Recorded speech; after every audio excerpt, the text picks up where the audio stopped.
Good afternoon, everyone. Myself, Dr. Prajakta Koli, Assistant Professor from Samhita Siddhant Department. A pleasant welcome to you all on behalf of Mumbai Vaidya Sabha and Ayurvidya Prasarak Mandal. Today we have gathered here for late Vaidya Shankar Dajeeshastri Pade Memorial Lecture 2026. Our auditorium is honored by the presence of Dr. S.S. Mavankar sir as a president and Dr. Ashwini Kumar Raut sir as a guest speaker for today's event. We also have Honorable Secretary Mumbai Vaidya Sabha Vaidya Shyam Sharma sir, respected Secretary Ayurvidya Prasarak Mandal Dr. Ashanand Sawant sir, respected Treasurer Ayurvidya Prasarak Mandal Dr. Shyam Nabar sir, respected Trustee Ayurvidya Prasarak Mandal Dr. Vishwajit Patade sir, respected Principal Ayurved Mahavidyalaya Sion Dr. Ravidas More sir. We will start the event by Dhanvantari Pujan and Stavan. Kritika Mahale for Dhanvantari Stavan. Namami Dhanvantari Madidevam Surasurairvanditapadpadmam Loke Zararu Bhayamrutyunasham Dhataramisham Vividhoshadinam Shankham Chakram Jalaukam Dadatamrutagatam Charudorbish-chaturbihi Sukshma-swachhadirindya Shukaparivilasan Maulimambojanetram Kalambodojvalangam Katitatavilasaccharupitambarathyam Vande Dhanvantarintam Nikhilagadavanam Praudadavagnililam Nikhilagadavanam Praudadavagnililam Praudadavagnililam Praudadavagnililam. Thank you. Thank you, Rutika. I would like to request Sawant sir and More sir to kindly proceed the dignitaries to the dais. Please welcome sir on the dais. Our auditorium is blessed with Honorable Secretary Mumbai Vaidya Sabha Dr. Vinod Mehta sir. Please welcome.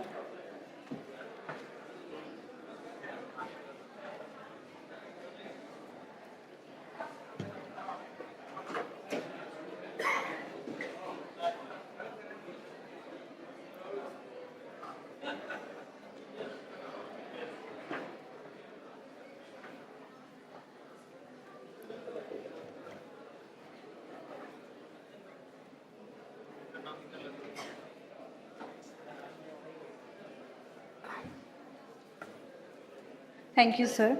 Now I request Dr. Vinod Mehta, sir, to guide us about the work of Mumbai Vaidya Sabha and few words about late Vaidya Shankar Dajeeshastri Pade.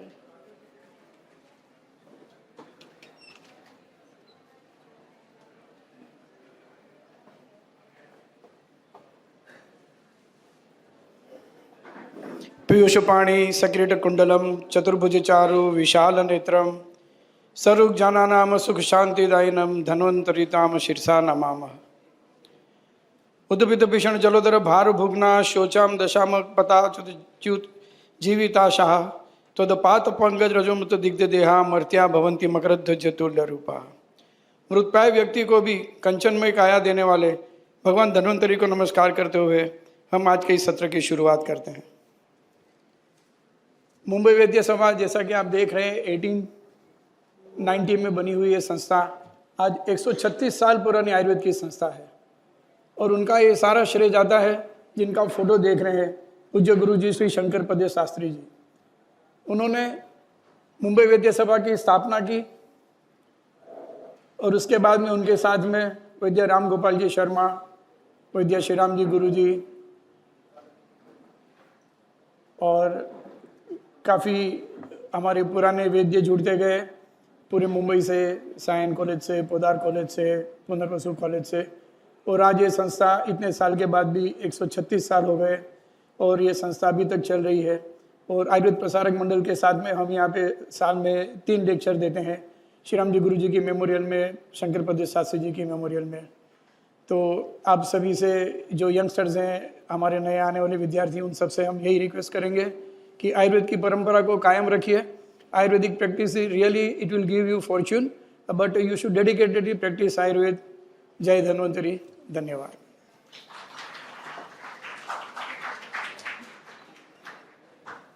Dhanyawad, sir. Before moving to the next session, I would like to introduce President of today's function, Dr. S.S. Mavadankar, sir. I invite our student Shreya Anbule for the same.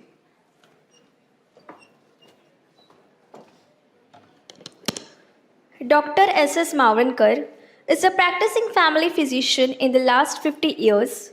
He is ex-president of NEMA, Mumbai District Branch and Bombay Seaboard Medical Association. He is an ex-trustee of Ayurvidya Prasarak Mandal, Sion. He has participated in more than 100 blood donation camps, TB control program, organized various health checkup camps in rural areas, has presented papers in national and state medical conferences on blood donation and TB. He has also published articles in newspapers and magazines and given talks on Doordarshan TV channel and radio. He has been chairman of Bharat Education Society since last 25 years. Dr. Mavadankar has also contributed to various social activities like upliftment of Arvind Ashram Shala for the last 2 decades. He received Lifetime Achievement Award from NEMA in 2013. He was selected amongst 5 best physicians from Mumbai in 2013 by General Practitioners Association, Greater Bombay. Thank you.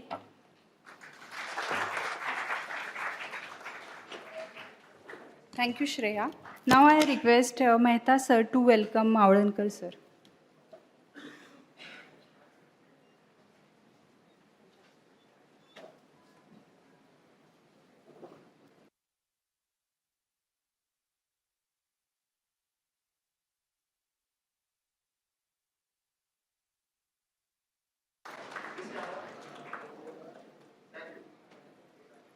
Thank you, sir. Now I would like to introduce today's honorable guest speaker, Dr. Ashwini Kumar Raut, sir. I invite Shreya for the same.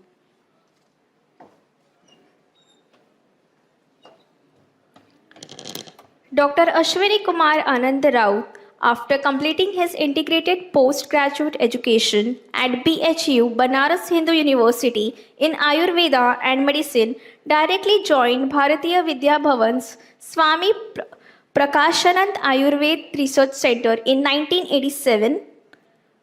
Currently, he is Director, Clinical Research and Integrative Medicine at Kasturba Integrative Health Sciences Medical Research Foundation, Mumbai. He successfully coordinated as a principal investigator major project on preclinical development of herbal anti-arthritic drug sponsored by Department of Biotechnology, Government of India. Currently, he is co-principal investigator of ICMR sponsored Product Development Center for Phytopharmaceuticals. He was also involved in Ayush CSIR COVID-19 project in the capacity of Joint Clinical Coordinator and a consultant to Ayush CCRAS Center in Mumbai. He has been on faculty of teaching, training programs for BAMS, MD Ayurveda, MSc Pharmaceutical Sciences and many more. He is currently on Scientific Advisory Group Clinical Research of Ayush CCRAS, Government of India and on Central Research Board of MUHS, Government of Maharashtra. Dr. Raut has a substantial clinical expertise of over 3.5 decades in Kaya Chikitsa, internal medicine and rheumatology. Dr. Raut is one of the sought-after speakers who is invited by biomedical organizations to deliver guest talks on diverse aspects of integrative Ayurveda and research. He has over 80 scientific publications to his credit in national and international journals of repute. He also receives CDRI Central Drug Research Institute Award 2007 for excellence in research for his work in Ayurveda and rheumatology. Dr. Raut receives AAPNA APNA Association of Ayurvedic Professionals of North America International Dhanvantari Award 2010 for excellence in Ayurveda practice. Thank you. Once again, thank you, Shreya.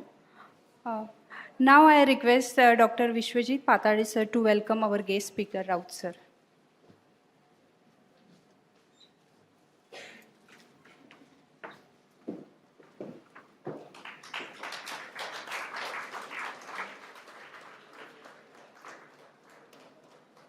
Welcome.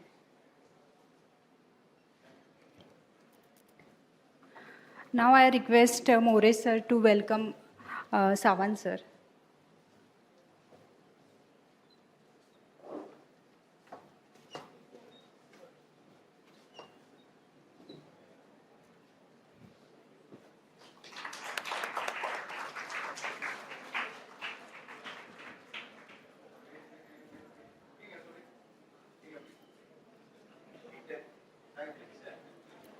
Now I request More sir to again welcome Nabar sir also.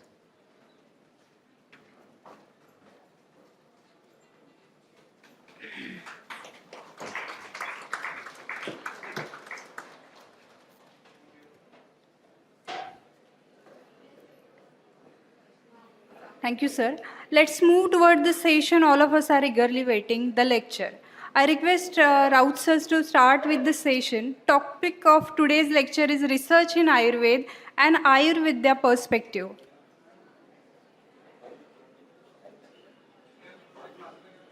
Oration in the memory of late Vaidya Shankar Dajeeshastri Pade. And my first response within my mind, I was happy. I was happy that I am invited for such thing. But then I felt really humbled to accept this thing, because we all know the stature of Vaidya Shankar ji, and more than that, I felt humbled because the first Padeshastri oration was given by my mentor, Dr. Ashok Vaidya. And in that very function, my another mentor, Vaidya Antarkarji, his memorial volume was released. So I had a very different emotions attached to this function. Then I became slightly hesitant.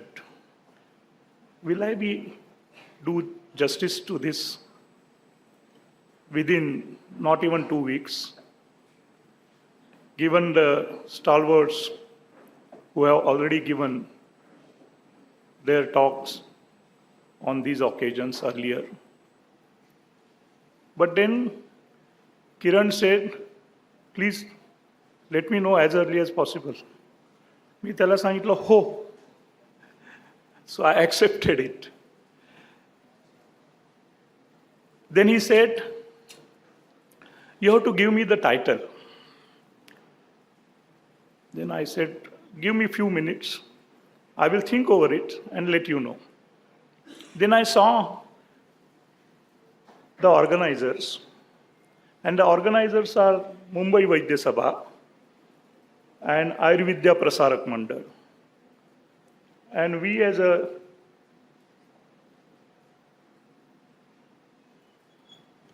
KIHS MRF, that is Kasturba Integrative Health Sciences Medical Research Foundation, I must speak on research in Ayurveda. And if I am talking at Ayurvidya Prasarak Mandal, I thought I must talk something about Ayurvidya. And I have talked about it. I have asked so many times, must have bothered Sham about how that title was taken by this organization. And I will address to this. But at the outset, I must thank the Ayurvidya Prasarak Mandal. So many stalwarts are here. There are many senior practitioners and NIMA members. Dr. Kadam is here, Dr. Kulkarni, Dr. H.B. Singh, Dr. Patkar, Dr. Nambar, I said, Dr. Patade is here.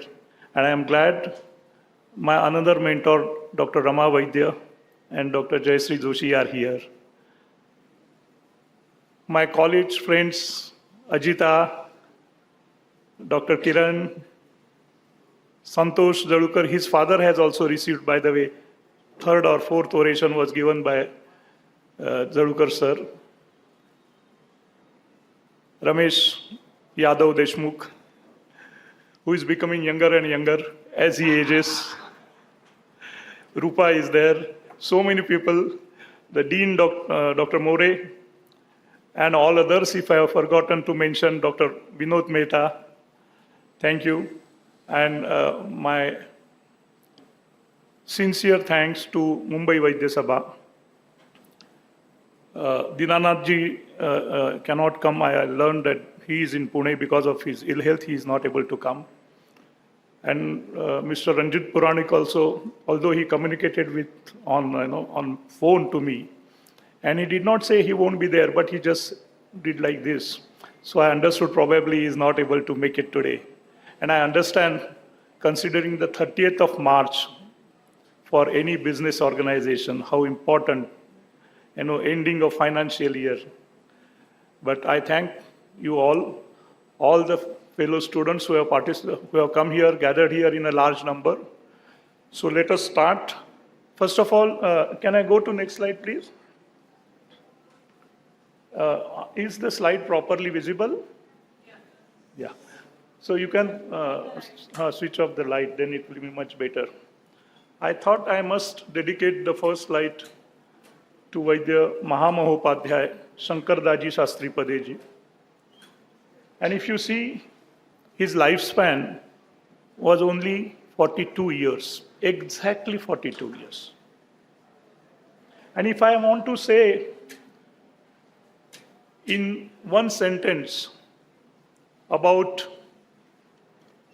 Shankar Dajeeshastri Pade ji, then I would say it is a Sampurna Samarpan. Sampurna Samarpan for the cause of Ayurved and Indian ethos, that is Bharatiyatva.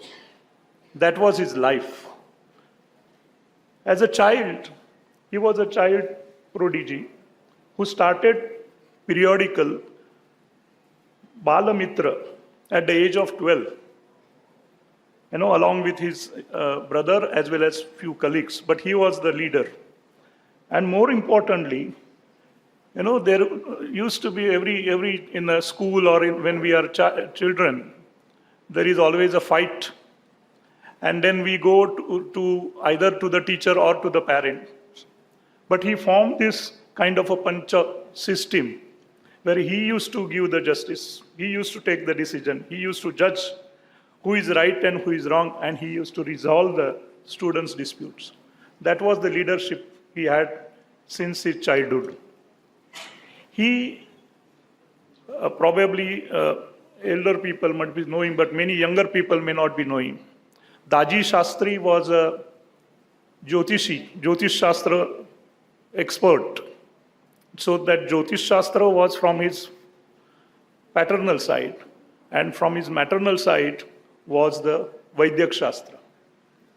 So he was interested in both the subjects, but ultimately he focused his attention more on Ayurveda, which came from his maternal side.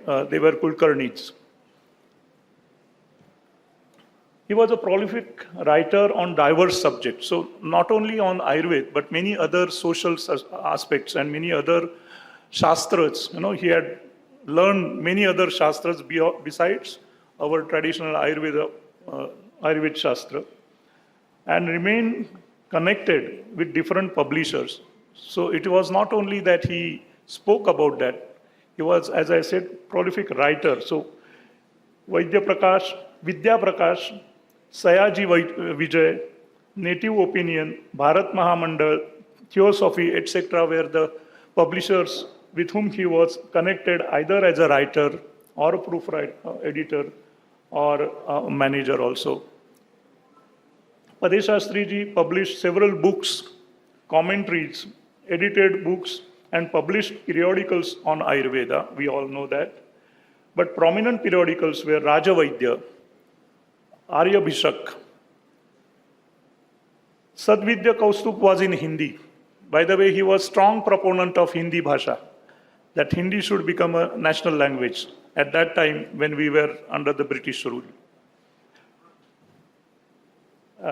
Then Hindustancha Vaidyaraj, we must have seen this, and Manaushadhi Gunadarsha, where the selected, I have put down some prominent periodicals and books here. Throughout his life, he motivated fellow professionals and established associations and discussion groups in Ayurveda. That led to organization of national Ayurveda conferences. This was a great movement. So he in a way was the pioneer in developing at national level Ayurveda conferences long back in late 19th century. And this was, in fact, 2007 he could really succeed in undertaking the first National Congress on Ayurveda.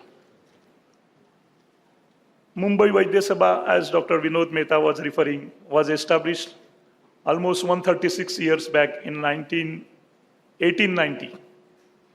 And All India Ayurved Conference, as I said, he was responsible for organizing such a national level conference. Pade Shastri ji was instrumental in establishment of Ayurveda Teaching Institute. Now, interestingly, Ayurved Vidyalaya was first established in Mumbai with Prabhuram Popatlal Vaidya in 1890s, long back. And more interestingly, what we can see that Ayurved Vidyapit at Nashik. Now we have MUHS at Nashik, Maharashtra, what a coincidence. But he had established that Ayurved Vidyapit at Nashik. And subsequently, one more Vidyalaya at Nagpur. Such a profound person. Pade Shastri ji was a great admirer of Lokmanya Tilak. A freedom fighter, we know, but he was also a social reformer and had a great interest in Indian knowledge systems. When Pade Shastri ji was supposed to attend and participate the second National Indian Congress on Ayurveda, which was scheduled at Varanasi, and he had reached up to Prayagraj. When he got infected with the malaria, we call it as a Vishamajwar, it was probably cerebral malaria. And we lost him. He left us for heavenly abode at Prayagraj on 30th of March, 1909. But what were his last words at that time? O citizens of all Bharata, listen, he's saying, listen to me. I have tried to unite the languages and wisdom of India. Now it is up to you to continue my work. And I am really grateful to Mumbai Vaidya Sabha. Exactly after 100 years, at least this oration after the name of Vaidya Shankar Dajeeshastri Pade got started. That was in 2010. And I am glad that it is continued almost uninterruptedly. So, compliments to Sion Ayurved College and Ayurvidya Prasarak Mandal. Here I have shown you the photograph on left side of Padeshastri ji. But again, I have shown you the one photograph there, and there is one more, some picture there. You know, after this was started in 2010, that was the post ticket released by our Prime Minister in 2019. And this is the Botanical Garden at Savitribai Phule Pune University and in the Botany Department. And that is also is after the name of Padeshastri ji. So we are getting awakened about what the things he had done. And I look forward, in fact, to all these youngsters who will now listen carefully and take his message. Now it is up to you to continue my work. So let us go for my actual presentation. So in next about 50 to maybe 5-10 minutes here and there, not more than 60 minutes, I have been told like that. So the presentation in this, so the title I have already said, Research in Ayurveda and Ayurvidya Perspective. First of all, we will see the research perspective of Ayurveda. Ayurvidya Prasarak Mandal is probably more concerned and more focused when it was established in 1948, almost 77 years now, in academics of Ayurveda, in teaching of Ayurveda, in education of Ayurveda. There is also one more periodical, probably some of you must be knowing, Ayurvidya periodical, which is also published from Pune. And it is also now taking a kind of reincarnation. There is Ayurvidya is also available, and that was established in 1930. So all this gets connected with Ayurvidya as a theme. So that is for the spreading of knowledge. This is for educating a new generations. And we are focusing on research. Then we will see research in Ayurveda will be obviously a very broad spectrum. But what are the priorities of research in Ayurveda? That I will take an account of. Then what are the transdisciplinary approaches to pursue Ayurvidya? What are the tools we are using to pursue Ayurvidya through research? Then I will try to illustrate it with few selected examples, what our institute has been doing. Particularly, I will focus on clinical research study. And then we will see what is the scope of transdisciplinary approaches and of Ayurvidya. And then I will conclude. So next slide, please. Could you get the pointer? So Ayurvidya research perspective.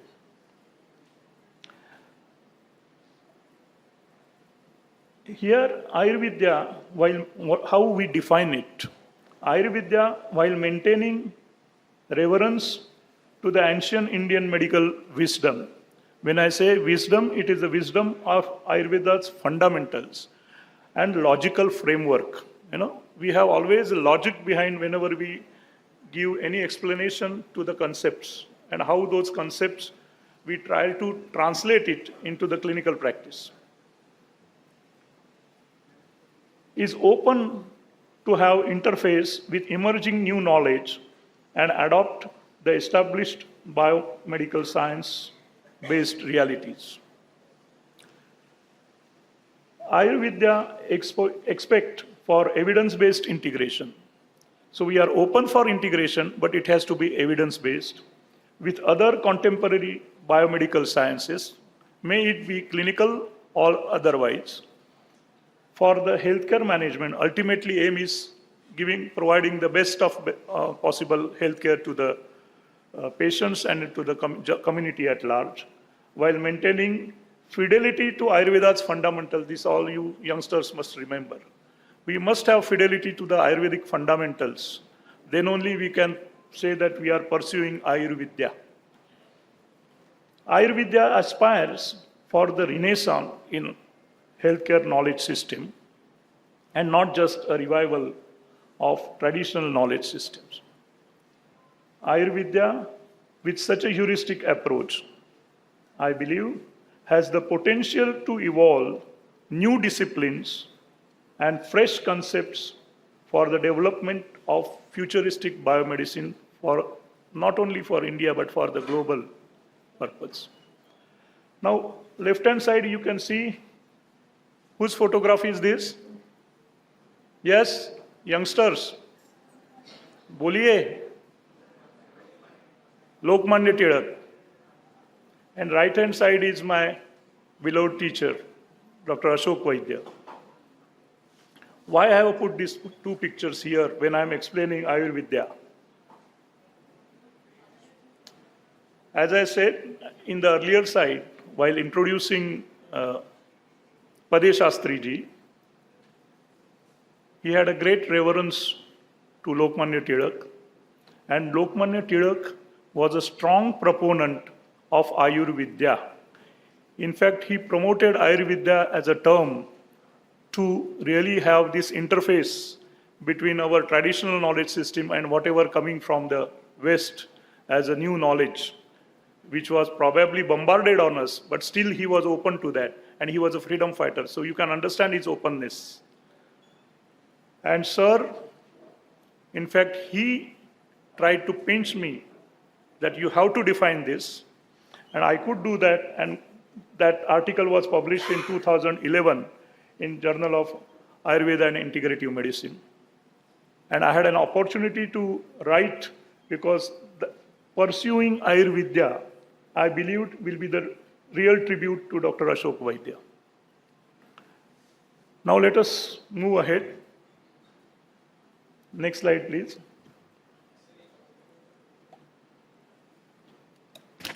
Please go back to the earlier slide, sorry.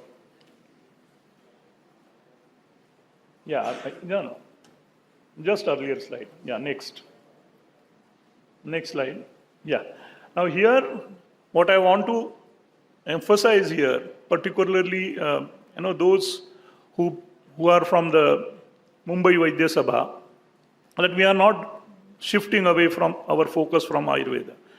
When I say Ayurveda is a treasure of healthcare knowledge, whereas Ayurvidya is a pursuit of knowledge to enrich this treasure through research.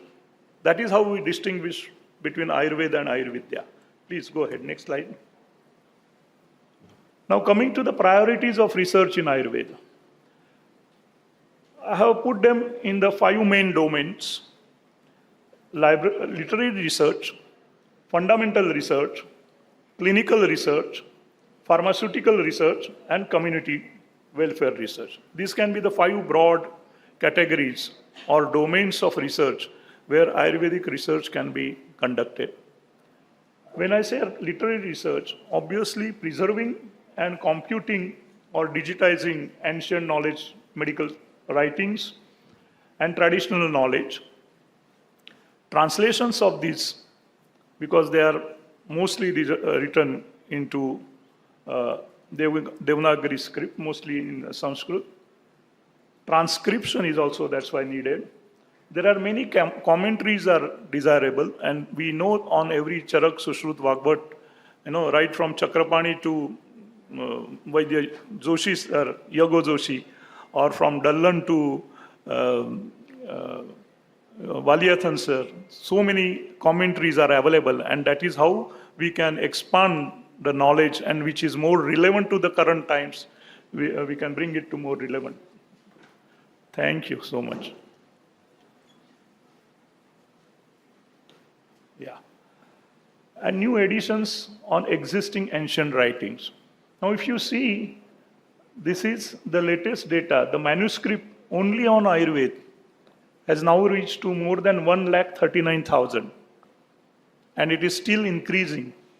So much of knowledge, wisdom is hidden under the carpet, and we were not even aware. Traditional digital knowledge library. This was created to safeguard our traditional knowledge system. So nobody can take something from our ancient text and patent it. It's not possible. And that's why this was created by Dr. Mashelkar when he was a Director General of CSIR. And that is available in, that time it was available in 5 languages, and now it is available in many more languages, which is given to the respective councils of respective countries, like it is in Germany, Japan, France, obviously in USA.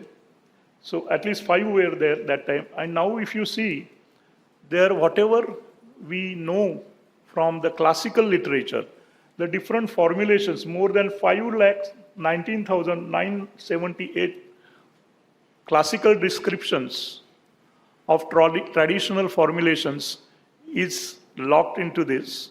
Now this is not only Ayurved, but Ayurved, Unani, Yoga, and Siddha. That is included here. So what a profound work we need to do. And if I may say, our basic sciences, आपला पहिल्या वर्षाला काय असतं, दोषधातू मल विज्ञान वगैरे पदार्थ विज्ञान केवढं काम करण्यासारखं आहे. खूप सगळ्यांनीच काय क्लिनिकल रिसर्चमध्ये जायची गरज नाहीये, खूप काम करण्यासारखं आहे. We are blessed with all these knowledge database and still increasing. Fundamental research, again bring in more objectivity by interface with basic sciences, expanding the application of basic principles of Ayurveda. We know Panchamahabhuta. How do we understand from today's scientific understanding? We understand there are Vimshati Gunaha. How do we explain them in the context of today's physics? All those things have to come forward, and then we can really explain what is really happening, and we can correlate it. We can remain, as I said in Ayurvidya, means maintaining the fidelity to Ayurvedic fundamentals. Clinical research. Now, this is for therapeutics. Yes, we have been doing that. But it is also for the diagnostics and monitoring to evaluate safety, efficacy, and reproducibility. But I will give you one example. Besides pharmacotherapeutics, or for that matter, any therapeutic modalities, diagnostic and monitoring. Now there is a Dr. Rastogi from Lucknow, KGMC College. He has developed AMA score. We know for every disease or most of the diseases, AMA is involved. How do we evaluate? So he has developed that AMA score, which is validated. Further to that, when we say AMA, it comes to Amavata. When we say Amavata, it is equivalent to rheumatoid arthritis. And whenever we have, even when I started learning, ARA criteria, what is American College of Rheumatology criteria? And what are we doing? Dr. Wagh, who is doing PhD now at Pune University, he is beyond 70, by the way. And he has tried to develop, and it has been published also in JIM. Like we have ARA criteria, and then we have a scoring system for diagnosing and assessing the patients of rheumatoid arthritis. There are different scoring systems. So he has clubbed this with those scoring systems, and new scoring system he has published. And now it will get validated. But such things is possible for diagnostic and monitoring purpose. Pharmaceutical research. Pharmaceutical processes, minerals and metals as medicine. Now we know minerals and metals are being strongly seen as a suspicion, and then we have to prove that these are safe. And major project is going on by Ayush at National Institute of Nutrition, and how these metallic and mineral preparations are safe. So a lot of animal work is going on.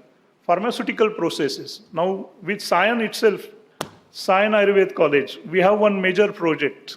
One of our PhD student, Dr. Jayashree Joshi, is guiding her.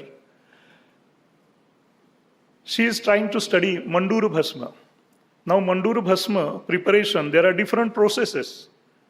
by Trifala Bhavit or Trikatu Bhavit. But there is one more different possibility if we can have, and still that is being under the study. I will not disclose the name of that, but such kind of studies needs to be undertaken. And if we modulate that processes, how the impact or targeted action we can expect based on the phytoconstituents and activity in different in vitro animal models, or even if it is safer, we can go for the human clinical trials. Community and welfare research, obviously, impact of Swastharut and Pathya, impact of seasonal foods. Now we have started realizing that there is a lifestyle medicine is getting a lot of prominence. And in fact, now, today morning only I was reading how lifestyle medicine is getting more and more funding than tertiary care centers. So we have already this is with us. So majority of the students, I'm sure that many of you will be going for post-graduation. So think of such topics for your further dissertation or thesis. And we have, how many practitioners of Ayush? Almost 8 lakh. How many teaching institute? More than 500, including undergraduate 450 and something 60 or something is for postgraduate. So what a profound manpower we have. Can't we do this? We should be doing this. Yes or no?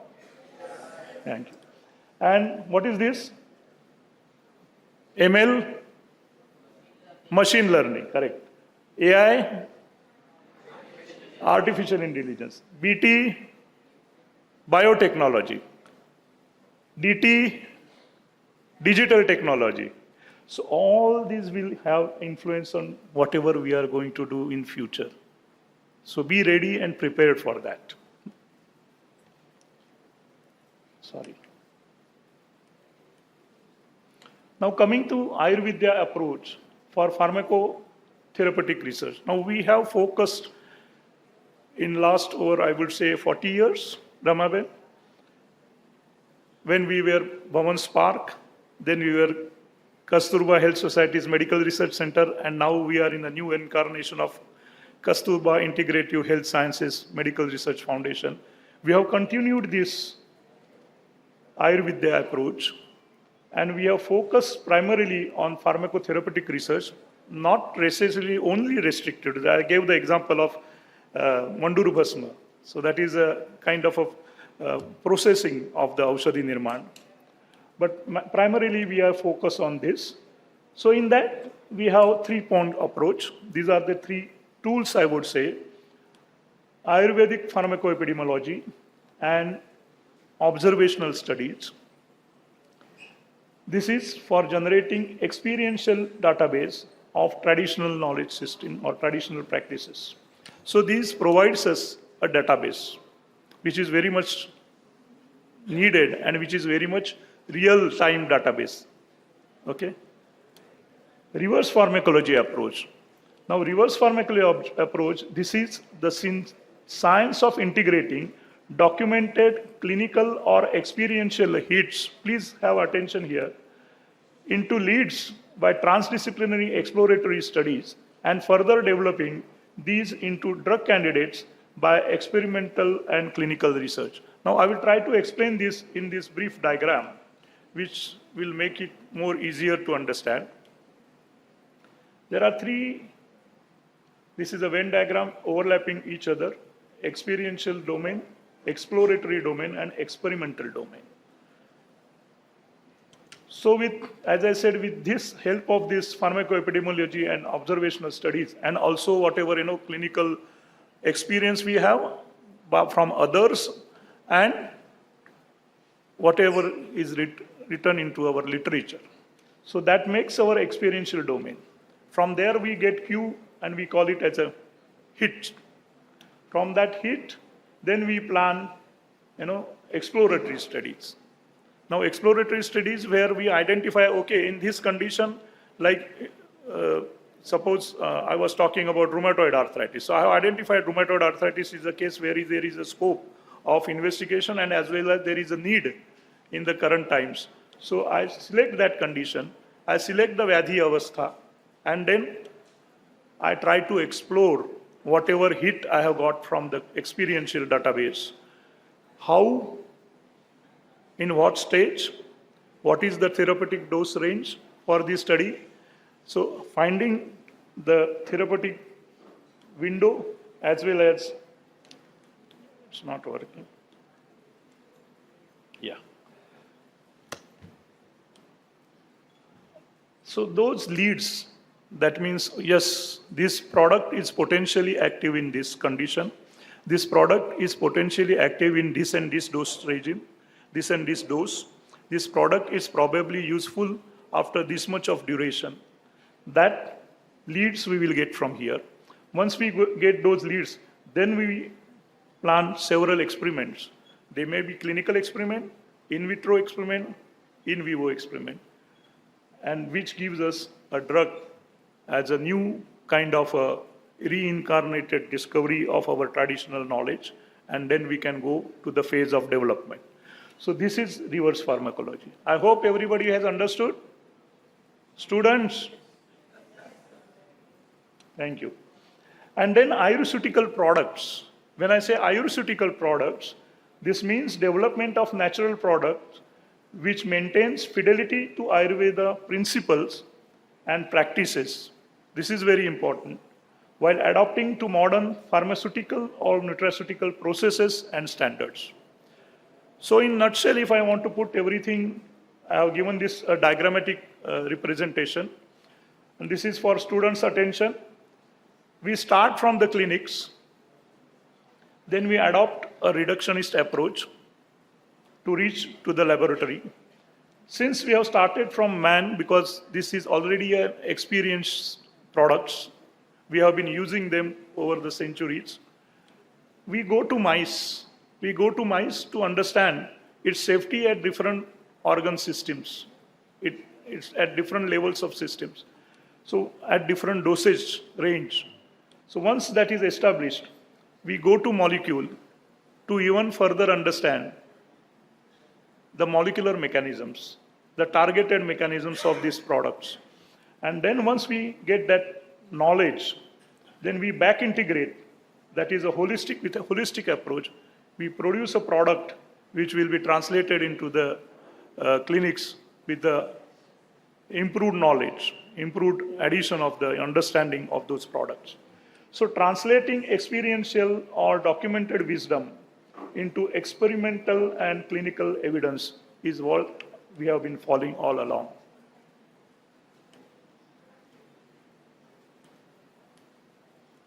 Now coming to reverse pharmacology approach for clinical studies. Now I just explained what is reverse pharmacology. And as I said, for last more than 4 to 5 decades, we have been following this path or the approach of reverse pharmacology.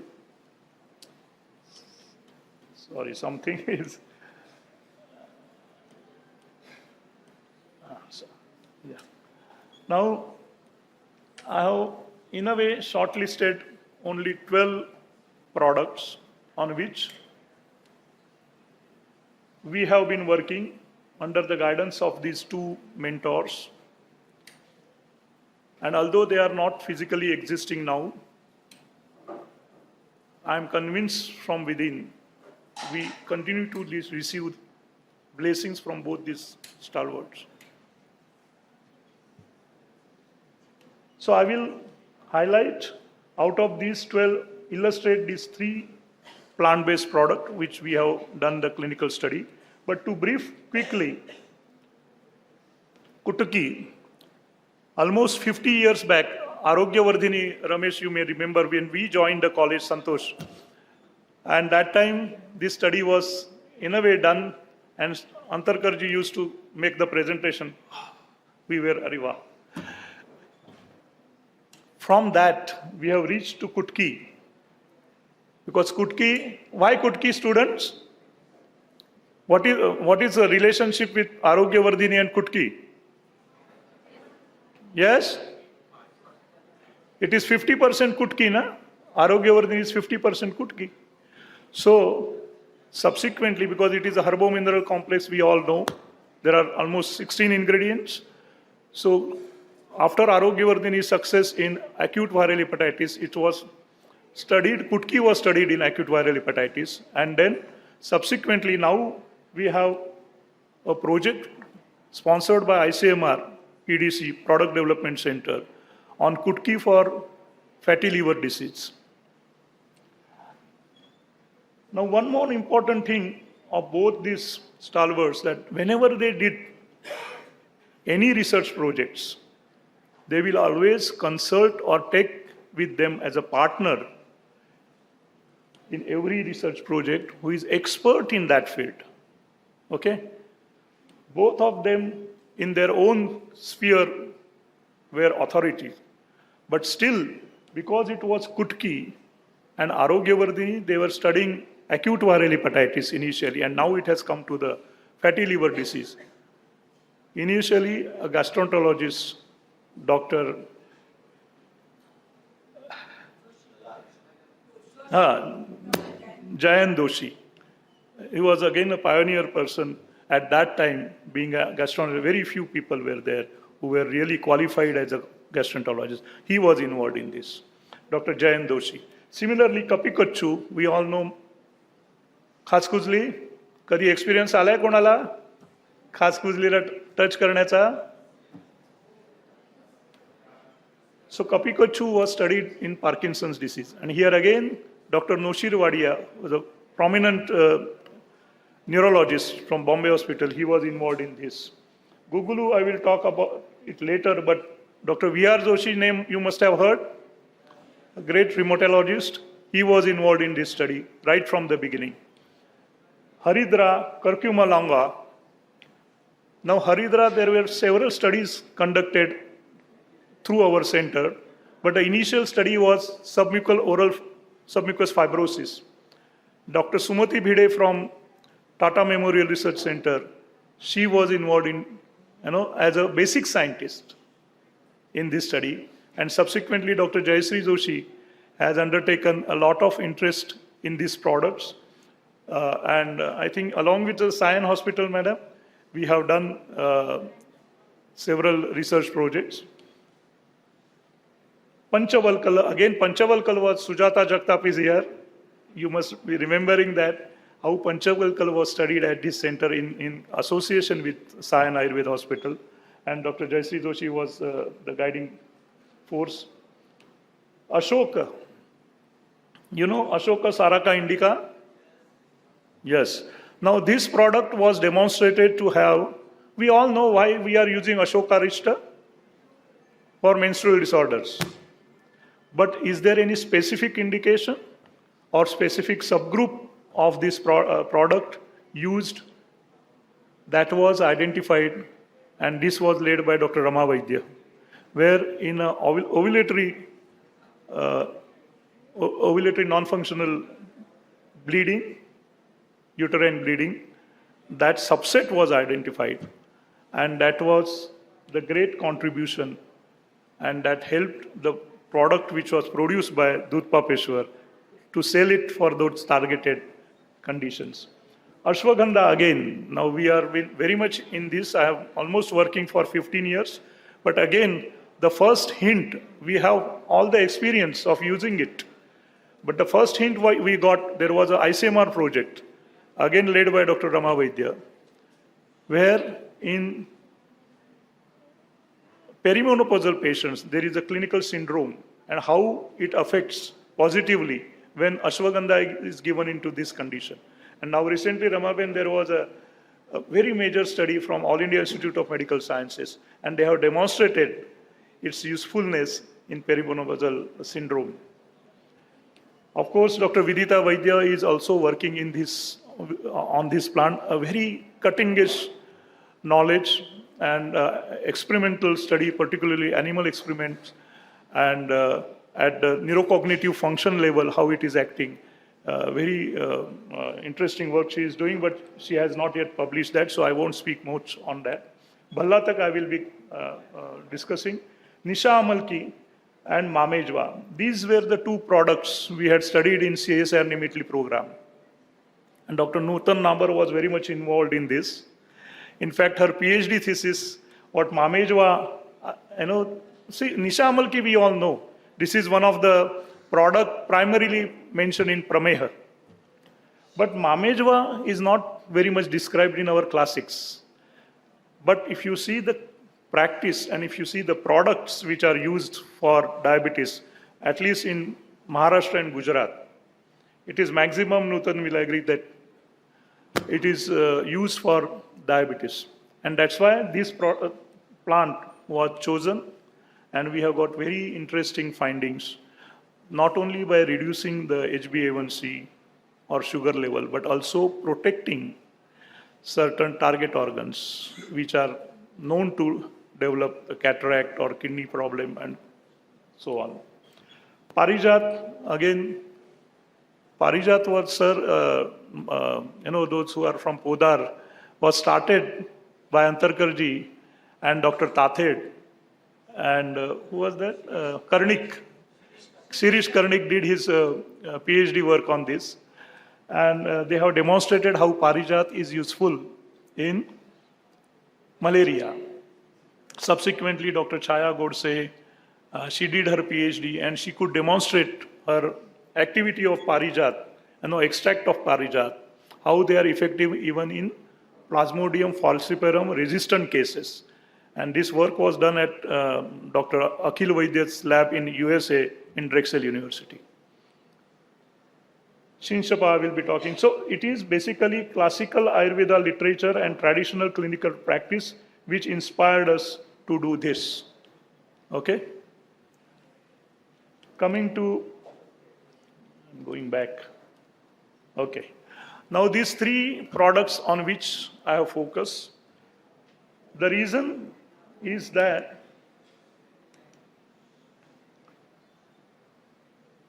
these are mentioned in classical literature.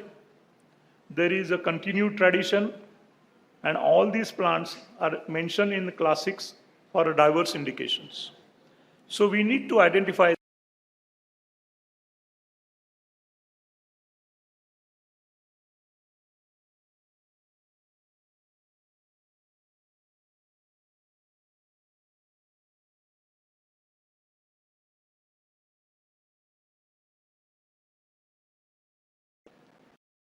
this was in somewhere in 1990s. This was in 2000. So another decade, another study, and recently we completed this Dalbergia Sisu product study in 2019. So in 3 different decades, these different plant-based clinical studies were conducted, and which I feel are illustrious examples. Why this is illustrious? Which is Gugulu is most commonly used product. This is tree and this is the Prayojanga. This is tree of Ballataka, and these are the seeds we use. Most cautiously used product. Whereas Dalbergia Sisu is not much used product. For the indications, osteoporosis, this is not mentioned in classical Ayurveda. Osteoarthritis, yes, mentioned, but very cautiously used because of its toxicity. And rheumatoid arthritis, Gugulu is used, most commonly used product. How many of you are using Gugulu products? Please raise your hand. Almost everyone. Okay? So now let us see about Gugulu, Commiphora species. Now there are diverse uses across creed, culture, and civilizations. It is mentioned, we know, in Atharva Veda. Vedic references are there. It is also mentioned in Bible. Eberus Papyrus, this was a scientist, Eberus, who invented this, who saw this in somewhere in 18th century, 19th century, 18 something, 1890 or something. And that is how the name is given to this Eberus Papyrus. Tang dynasty and King Solomon. So everywhere it is mentioned, the Commiphora species. They are used for either for the religious purpose, particularly in the Bible citation. They are used as an incense, aroma, aesthetic purpose, cosmetic purpose, but most importantly, for the medical purpose. And in Ayurved, we are using the Commiphora victi for this purpose. There are more than 200 species native to Africa, Arabia, and Asia. But unfortunately, we are all dependent so much on this, but still it is considered as a critically endangered species, which is by IUCN, the International Union of Natural Products. They are the kind of international organization who assess every plant, and if it is endangered, they put it into that category. So let us see. So here I have tried to, in a way, cram almost the work of more than 2 decades in one slide. Gugulu traditional practice and clinical studies. Most common use in traditional practice and classical reference for arthritis. Now we all must have heard Gugulip, lot of work was being done. And when I was at BHU in 1987, the then Prime Minister released a product, Ayurveda, Gugulip, saying that it is Ayurvedic and combined. So a lot of publicity was made. It really became a global drug. But then after 2 decades, from 87 to I remember 2003, it was like American Medical Association journal, they published one study saying that this is lipids, they are increasing. That was not right, and this is not the time to discuss that, but I have also made some, we had given even article as to the editor, but they did not publish that. But what I want to say here, our focus of Gugulu was not for lipid lowering, but it was for the joint pain and arthritis. Multiple formulation and dosage forms are available in our classical literature, as well as there are many proprietary products. And this is Vasudha Sathe had published one book, Gugulu and Gugulu Kalpa. It is in Marathi, where all the classical formulations are being compiled. So most frequent use formulation, Yogaraj Gugulu in hospital registry. So why Yogaraj Gugulu was selected at that time? Because through hospital registry of Podar, it was seen that for rheumatoid arthritis, Yogaraj Gugulu was the most commonly used product. Tolerability ensured through volunteer study. So before going to the clinical patient study, it was in volunteers, the dose range was established, and it was fairly well tolerated by these patients in volunteers. Yogaraj Gugulu in rheumatoid arthritis, this was a 24-week study when I joined this group. In 26 patients we studied, and the dose range was 3 to 6 grams. Now quickly I will illustrate this. This was a patient, VV, 35 years old that time, who was already on Yogaraj Gugulu. But she was taking Yogaraj Gugulu 1 gram per day. And these are the 3 scoring systems, Ritchie's articular index, pain score, and swelling score. After increasing the dose to 3 grams per day, all parameters improved. And she continued to improve till 6 months. Once we ensure that she is well controlled, the disease activity is well controlled, then her dose was reduced, and subsequently on low maintenance dose, she was managed for several years. Disease modifying steroid withdrawal and long-term safety, more than 2 years. So disease modifying and steroid withdrawal, this is the example of steroid withdrawal. Now this ND patient of 54 years, when he came to me, to our center, this patient, because he was on steroid, the pain and swelling was not there, but Ritchie's articular index was very high. So while doing any activity, he will have pain. So he was not comfortable. That's why he approached us. And we realized that he was on betamethasone.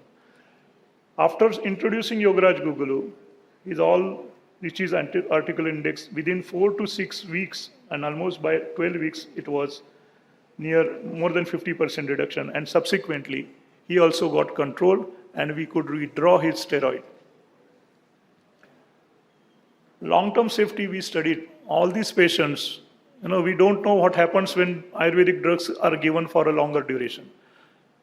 So again, some patient, who donated some money to us, you do something whatever you like. And we did this study. Some patients were already 10 years old taking Gugulu. And we could demonstrate by doing their all laboratory parameters, organ function tests, that it was safe.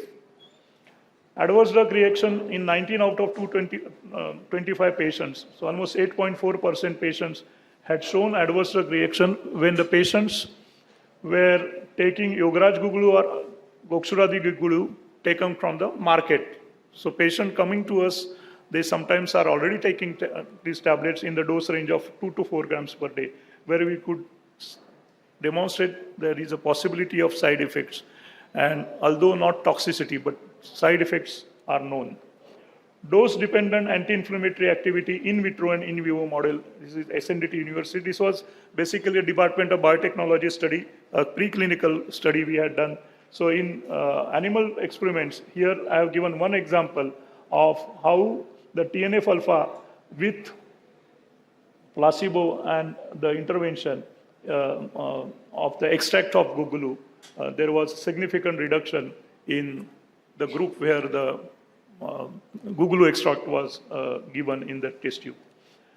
Monosodium urate monohydrate and CPPD, calcium pyrophosphate dehydrogenase, crystals dissolution demonstrated at Saurashtra University. Dr. Mihir Joshi is a physicist who has done this experiment in our Department of Biotechnology study, where we all know this MSUM is responsible for gout, and CPPD is responsible for crystal-induced arthropathies. And we could demonstrate that our Gugulu was very much effective in preventing the crystal formation and also the dissolving the crystal formation. So genetically determined acetylation status study of RA patients on Gugulu. Now, this correlation of Gugulu being tolerated or non-tolerated, and Vaidya sir had some hypothesis in his mind, and he told me that we have to do this study. So Guruji ajna ali and me kaam karayla laglo. I was not aware why it has to be done, but he said you have to do it. And when we completed this study, there was an equal proportion of acetylation status. I must tell you in brief, acetylation status is the genetically determined status. And either there are slow acetylators and fast acetylators. So drug is metabolized fastly or slowly, and that determines the toxicity or adversity. So when we did that analysis, both were equally distributed. Sir, go and see the history of each patient enrolled in this. And that time I realized seropositive disease and those who have demonstrated adversities to Gugulu were slow acetylators. And that is how all these things sometimes get demonstrated or responsible, as we say, Prakruti. So Pitta Prakruti patient, that might be the reason. Briefly to tell you about phytochemistry of Gugulu. Now there are almost more than 300 phytomolecules phytoactives have been identified from Gugulu. From a Gugulu species, and 1/3 are from the Commiphora victi, which we use. Stereoisomers Z-guglusterone and E-guglusterone are well known. They are primarily investigated for lipid-lowering activity, but they also have an anti-inflammatory activity. These are the triterpenes, Miranon A and Miranon A. These are the two molecular structures. These are primarily a potent anti-inflammatory compound from Commiphora victi or Gugulu, what we use. And then there are certain ferulic derivatives have anti-cancer activity. So identification of phytoactives from other parts of the plant. As I said, this is an endangered species. So taking gugulu out of that is not easy. So whether in plant leaves, this activity is there. No, we can study that. So this information helps us to, to look into the other prayojangla. Molecular targets are well known of gugulu. Bile acid regulation and cholesterol metabolism, like bile acid receptor and farnesyl X receptors, are known through which this activity of lipid lowering is demonstrated.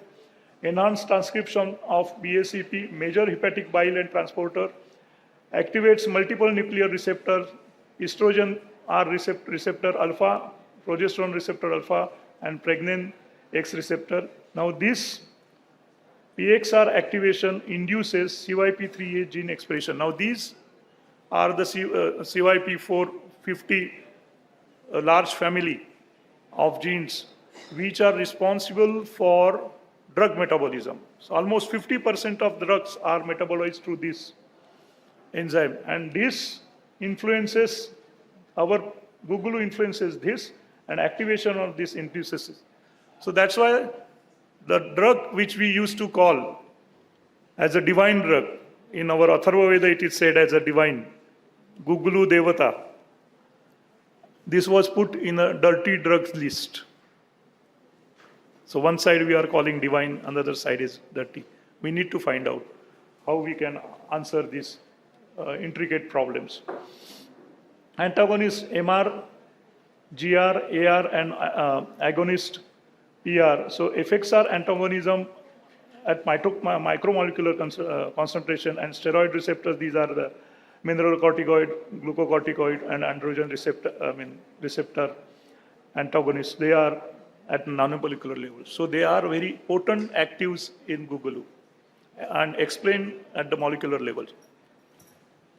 PXR and CAR ratio dependent regulation. Again, through this the drug is metabolized. Several drugs currently being used in modern medicine are metabolized through this.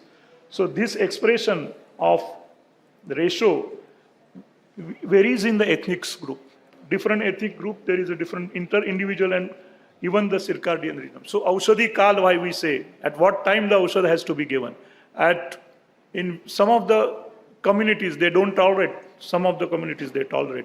So all that explanations, when we start looking into the depth of the product and plant, then we start understanding this. Cytokines, TNF-alpha, IL-1, IL-6, NF-kappa-B, and COX-2, the anti-inflammatory and anti-arthritic activity of sembrenoids at 100 parts per million concentrations. So these sembrenoids are acting as an anti-inflammatory through these mechanisms.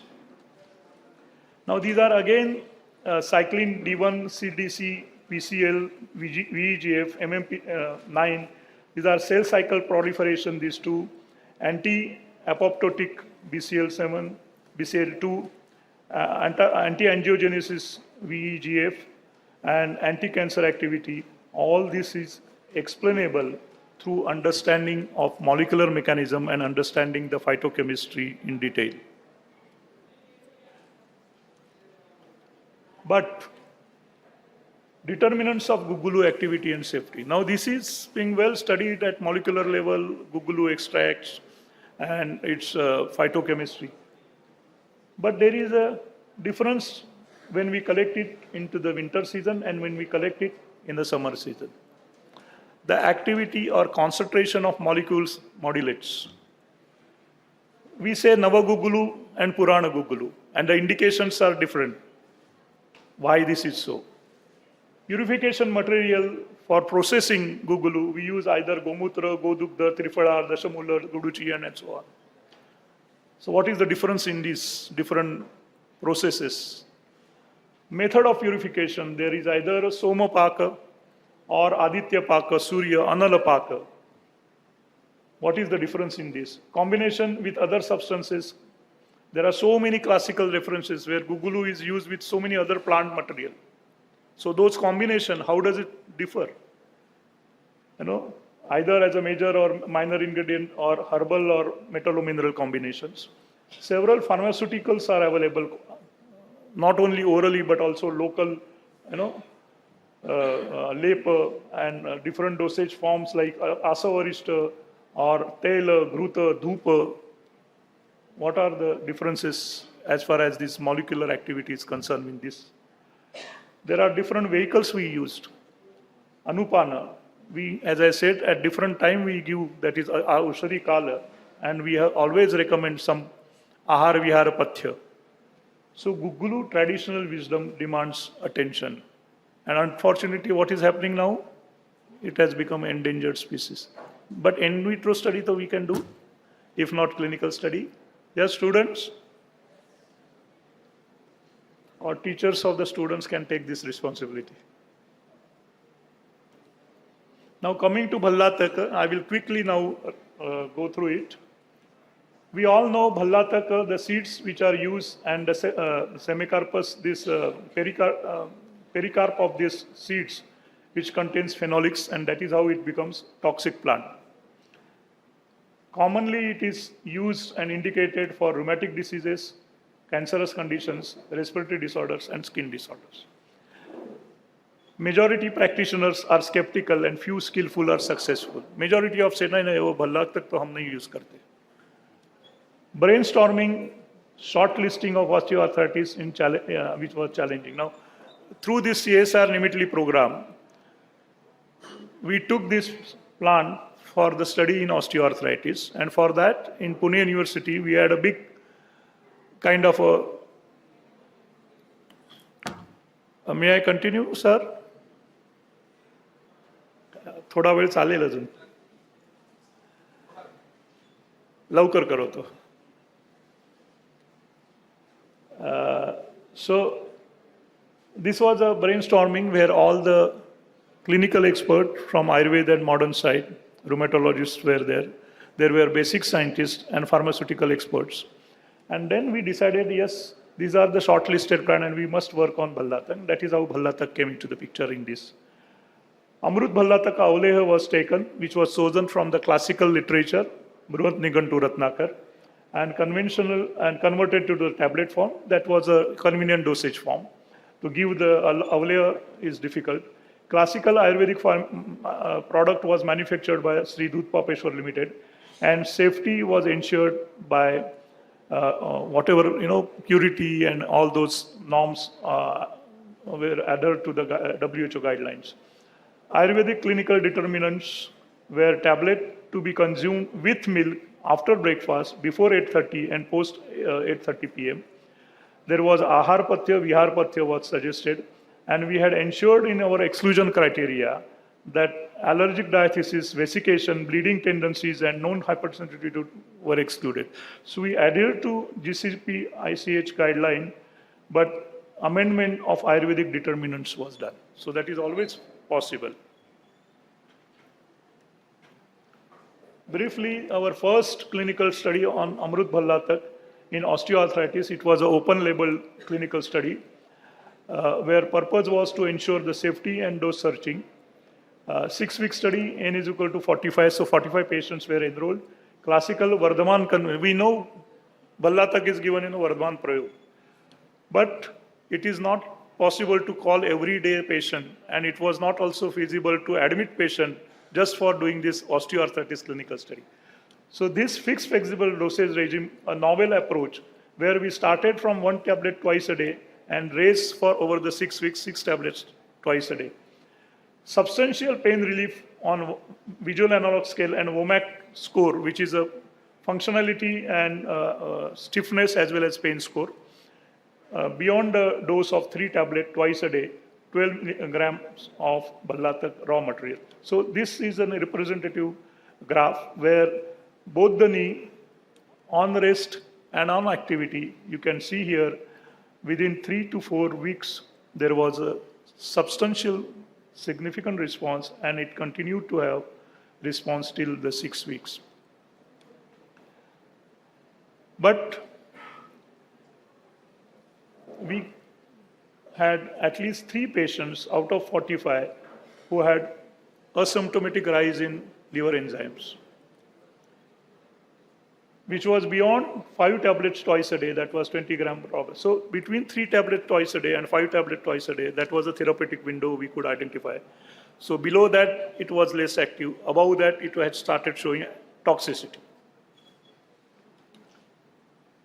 Persistence of effect beyond drug withdrawal. Now, these are the representative graphs, AB6, the 6-number patient on Amrut Bhallatak, who had responded earlier in this fashion.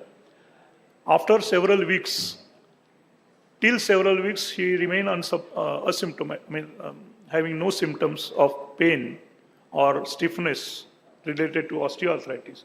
But when he again came back, we reintroduced this product to him and he again responded. So there was a reproducibility of the result. So reproducibility of response on the reintroduction of drug. So therapeutic window was identified. Now then, after this, when we have identified therapeutic window, we decided, and in fact, CSIR gave us next project, which was much more funded by them. We had never asked for that. It came to us. Usually we have to apply funding de do. CSIR gave us this project, which was, we call it Amrut Bhallatak ABFN02. So it was now a randomized controlled trial, which was compared with glucosamine sulfate, 24 weeks, and 112 patients were studied. Now, obviously, we had matched glucosamine sulfate with ABFN02. 3 treatment groups. Group A was glucosamine sulfate 750 milligram twice for 6 months without interruption. Group B, ABFN02, incremental dosage akin to the earlier study. 2 pulse doses, 6 weeks. That means 6 weeks we increased, 6 weeks there was no treatment, 6 weeks we again introduced, and 6 weeks no treatment. And Group C, lowest dose of Amrut Bhallatak continuously given as equivalent to the glucosamines. Now there was a significant efficacy in ONE, no major clinical adverse effect, and over 6 months. Okay, here you can see the pain VAS score. Uppermost is the glucosamine sulfate, and the lower two are Amrut Bhallatak, which were better than glucosamine sulfate. Adherence to treatment and quantum of response better with Amrut Bhallatak than glucosamine sulfate. Here you can see this is first, that is glucosamine sulfate, and if you can see after 6 months and after 3 months and after 6 months, there was a good adherence to these patients, and basically WOMAC score was better, improved. Functionality, pain, as well as stiffness. And we had done, besides clinical, CTX2 and MRI. CTX2 is a cartilage degradation product which comes into the urine. And this was probably first time done in India, CTX2 by any scientist. And then MRI also we had done in selected patient before treatment and after 6 months of intervention. Asymptomatic rise in liver enzyme, especially in pulse dosage schedule of ABFN02. So again, what we saw, liver enzyme rise. Here also we saw the liver enzyme, but it was in, again, incremental dosage regime, not in so much in the lower dose. So in vivo, single dose and repeated dose toxicity, a special group of traditional therapeutic dose at NIN, we conducted this study because then CSIR told us we must do animal experimentation. Again, additional budget was given to NIN. And here, interestingly, no mortality in traditional therapeutic dose, which was given with milk. So there were acute toxicity and chronic toxicity in animals for short duration and long duration was given. All other groups who were not receiving milk or a traditional therapeutic dose had some mortality from 8% to 50%. So again, the significance of Anupana. So we have a challenge of balancing phytoactives versus phytotoxic compounds within Bhallatak. So to summarize, determinants of therapeutic response, dosage form, classical electuary was converted to the compressed tablet form for the convenience. product composition rationalized for the ingredients. So ABFN02, the classical formulation was having 27 ingredients. Out of them, 2 important were Guduchi and Ballatak, and 25 were Prakshepa Dravyas in very minor quantity. But we stick to that, and we did the first study. And then for the next long-term study, we dropped all Prakshepas, and Gugulu and Ballatak was maintained. Dosage regime, classical Vardhaman to convenient fixed flexible dosage regime. This was a novel approach. Dosage schedule, as I said, before breakfast and after dinner. Vehicle administration, Anupan milk was used. Diet regime, behavioral regime, you all follow it strictly here. Ahara and Vihar Patya. And dose and duration, therapeutic window of dose for pain relief and the duration of drug administration for disease modifying effect, which we could assess through MRI and CTX2. So this has definitely given us a lead in disease modifying anti-osteoarthritic activity or the efficacy.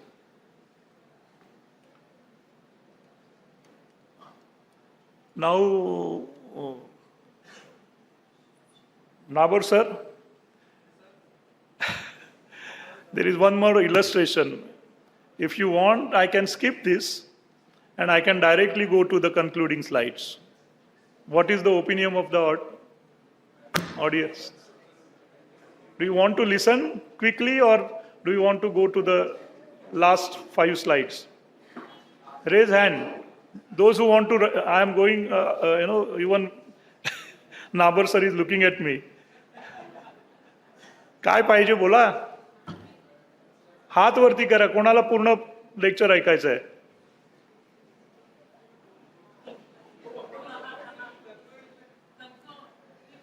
But 50% of your audience is wanting that.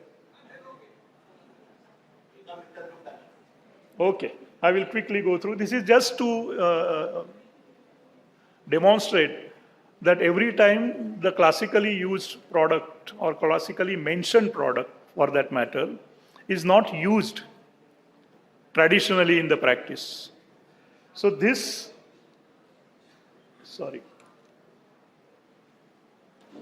hint came from the ethnomedicinal hint. So it was a ethnomedicine and not classical Ayurvedic traditional practice from where the hint came.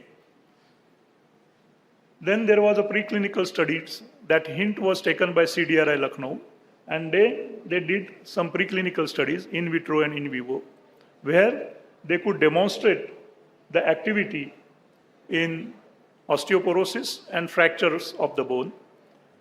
Then product was standardized for targeted long-term clinical study, and it came to our center. So that is Synchapa in postmenopausal osteoporosis. Otherwise, Synchapa is used as a furniture material. And we are using here the leaves. Now these are the Ayurvedic details of Rasaguna Viryo Vipaka. Nowhere it is mentioned as a product for Astikshaya or Astibhagna.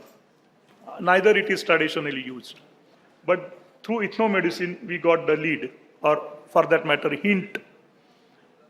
And leaves of plant were used. Phytoactives, most prominent was cavinin, and other 4 phytoactives. So 5 phytoactives have been identified, of which cavinin, these are the chemical structures which are active in healing the bone and preventing the osteoporosis. So preclinical evidence of fracture healing and osteoporosis was demonstrated at CDRI Lucknow. This is the study we conducted in, it was a 1-year study in 30 patients. So to do 1-year study is not an easy thing. These were the inclusion and exclusion criteria. This is how the patient participation, screening, enrollment, baseline, and final analysis was done. And there was almost 80% adherence for 1-year study, which is an asymptomatic disease. Because osteoporosis patients do not have any symptoms.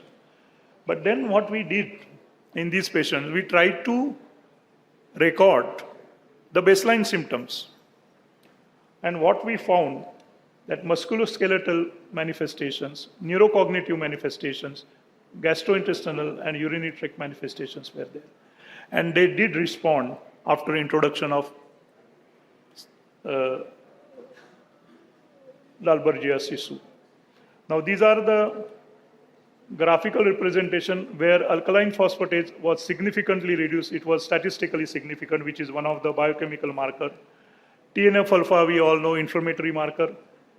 And also HSCRP was statistically reduced.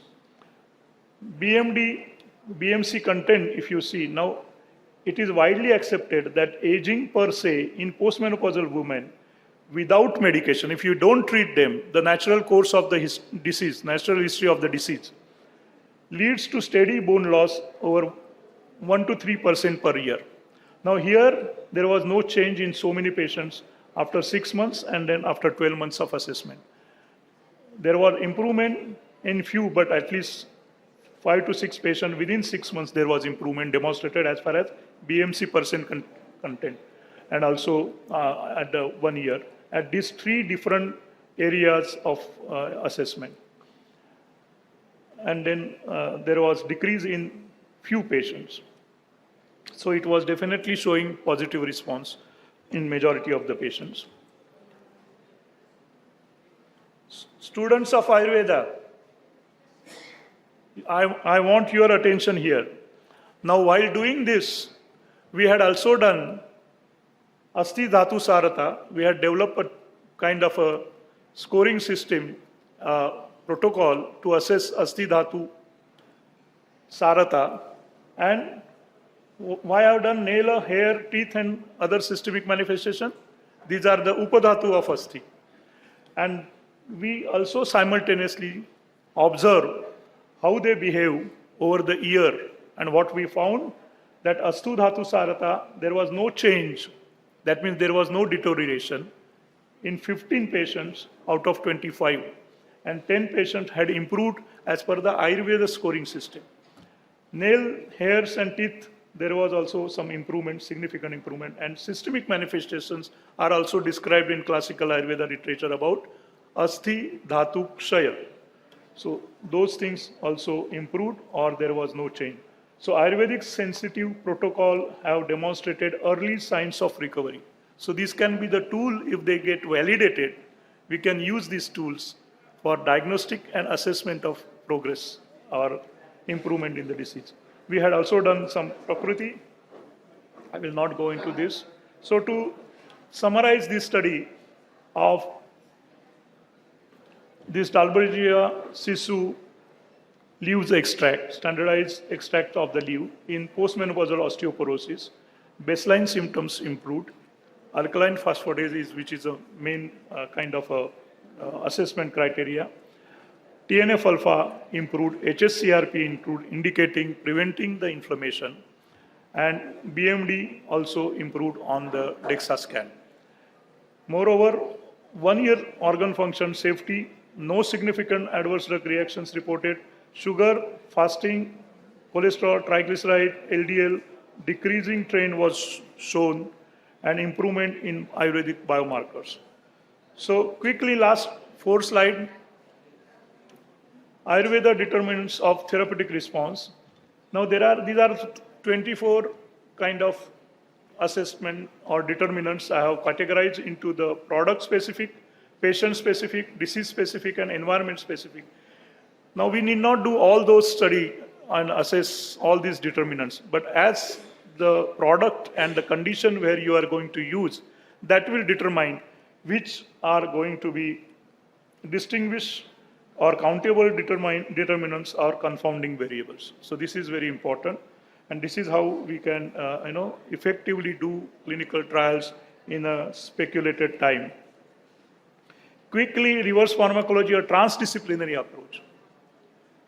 Now why I'm saying transdisciplinary? Because it is an experiential domain, experimental domain, and ultimately what is everybody asks is for the evidence and community related application. So when we say experiential domain, either it comes from the traditional practice or from the traditional knowledge system, from the literature, or it can be a serendipitous discovery. From here, once we get the hint, we conduct certain experiments which are exploratory or explanatory, as I said, to understand the dose range, the targeted activity where we are wanting to have, which Vyadhi Avastha, and then explanatory, again through explanatory means to ensure the safety in animal studies, and then to ensure molecular mechanisms in vitro study. Once we have this, then we go for the full-fledged clinical trials. And once through that, large-scale multicentric clinical trials are done, that product is available, translated for medicine for the clinical practice or community usage. Now, once we continue using it, then again we develop experience. So this is a growth model. This is a dynamic self-perpetual growth model. Reverse pharmacology is a growth model. Just remember this. And we, in this kind of a study, we maintain the balance that it need not be totally technocentric, or it should not be too much personalized, the way sometimes some systems of medicine giving much focus only on personal symptoms, and you understand what I mean to say. So we need to strike that balance. And we also need to ensure that we don't become drug-oriented investigators. We are ultimately wanting to give therapy to our patients. So that balance has to be there has to be a balance between, otherwise we will become a drug industries. So pharmacology and therapeutic balance has to be there. Finally, quickly, Ayurvedicals, natural product with global reach. Why I'm saying this global reach? I will quickly explain this. Ayurvedicals are natural products resourced from Ayurvedic knowledge base and human usage experience, while adapting to modern pharmaceuticals or nutraceutical processes and standards. Ayurvedicals are validated through relevant scientific experiments and developed as evidence-based natural products. Ayurvedicals are open for innovations, novelty, adaptability, and responsing and repurposing of the indications, as we have done for Dalbergia Sisu. Here quickly, in India, there are formal categories of natural products in India. So Ayush is responsible for what we say Ayurvedic products. FSSI is responsible for approving the nutraceuticals, and DCGI is responsible for this new category of phytopharmaceuticals. When we say Ayurvedical, it can overlap all these three. And if we maintain our fidelity to the Ayurvedic principles, I'm sure we can have a product which will reach to the global community. So wider safety, targeted efficacy, rationally standardized, and dependable natural product. Okay, we can ensure this. Yes, you take this. It has this pattern, standardized for everything. You can say, okay, there is a reproducibility of the results. Again, scope of Ayurvidya, I will not explain this. This is, Sir has in fact produced this, and I have made some modification. What we studied here, that Ayurvedicals is like Dravaguna Vidyan, Karma, these are the Ayurvedic fundamentals, these are the interfacing scientific disciplines, and these are the Ayurvedic disciplines, Ayurvidya disciplines. So, Bheshaja Nirupan is the Ayurvedic fundamental concept, interfacing with the drug discovery science, and Ayurvidya discipline is reverse pharmacology. Bheshaja Anubhava is Ayurvedic fundamental concept, interfacing with epidemiology, and what we give it Ayurvidya discipline, Ayurvedic pharmacoepidemiology. Similarly, there are few other people have attempted and have been working on Prakriti and genomics, comes to Prakriti genomics, or they call it Ayurgenomics also. Dosha Dhatu Mala, systems biology and systems Ayurveda has been proposed. Pathya Ahar, nutritional biochemistry and iron nutraceuticals at our center, Dr. Shobha Udupi is working on this. So to summarize, Sir, now I am at the last slide. Everybody please be attentive. Ayurveda is a treasure of healthcare knowledge, whereas Ayurvidya is a pursuit of knowledge to enrich this treasure through research. Everybody agrees? Yes. Pharmacoepidemiology, observational studies, reverse pharmacology, and Ayurvedicals are the tools of Ayurvidya for undertaking pharmacotherapeutic research. Studies on Gugulu in inflammatory arthropathies demonstrated its disease-modifying potentials. Yet, lot of wisdom of Gugulu-based formulations remains uninvestigated. Amrut Bhallatak demonstrates disease-modifying efficacy in degenerative arthropathy. However, phenomenal pattern of rise in liver enzymes, although asymptomatic and reversible, underlines the classical literature which warns us of Pitta Prakopak nature of Bhallatak.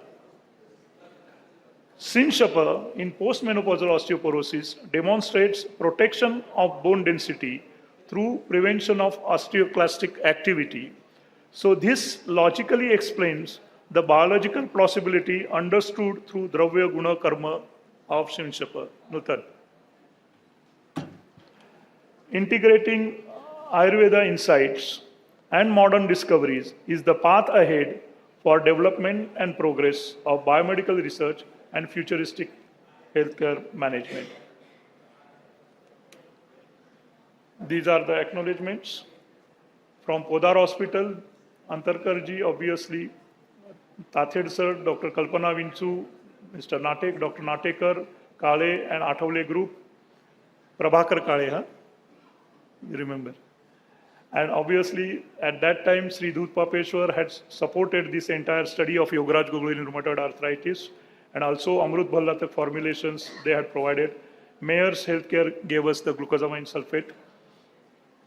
And this was the, Bhallatak study, our partners in the clinical investigator, Dr. Lata Bichle, Dr. Shashank Akerkar, Jayashree Kharje from KM Hospital, from Pune University, Bhushan Patwardhan, besides Girish Tillu and Dr. Arvind Chopra, a rheumatologist.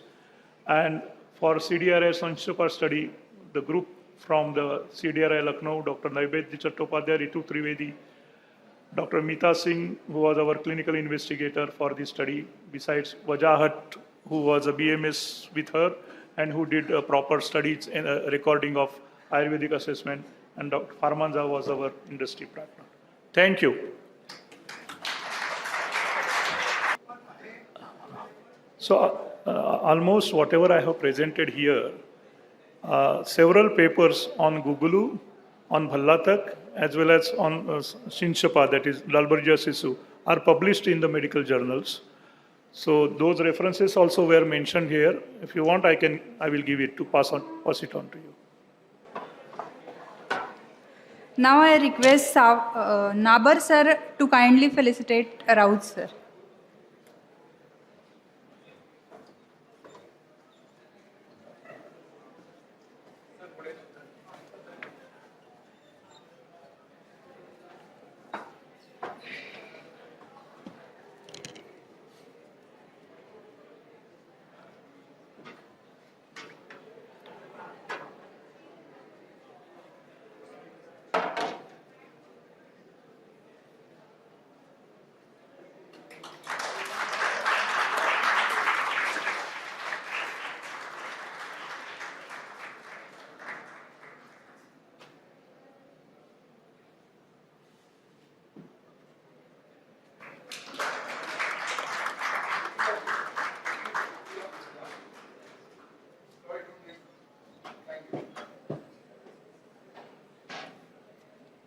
Thank you, sir.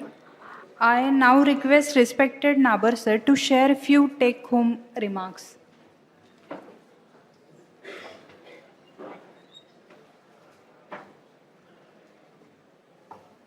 अत्यंत थोडक्यात माझ्यासमोर बसलेले सर्व विद्वान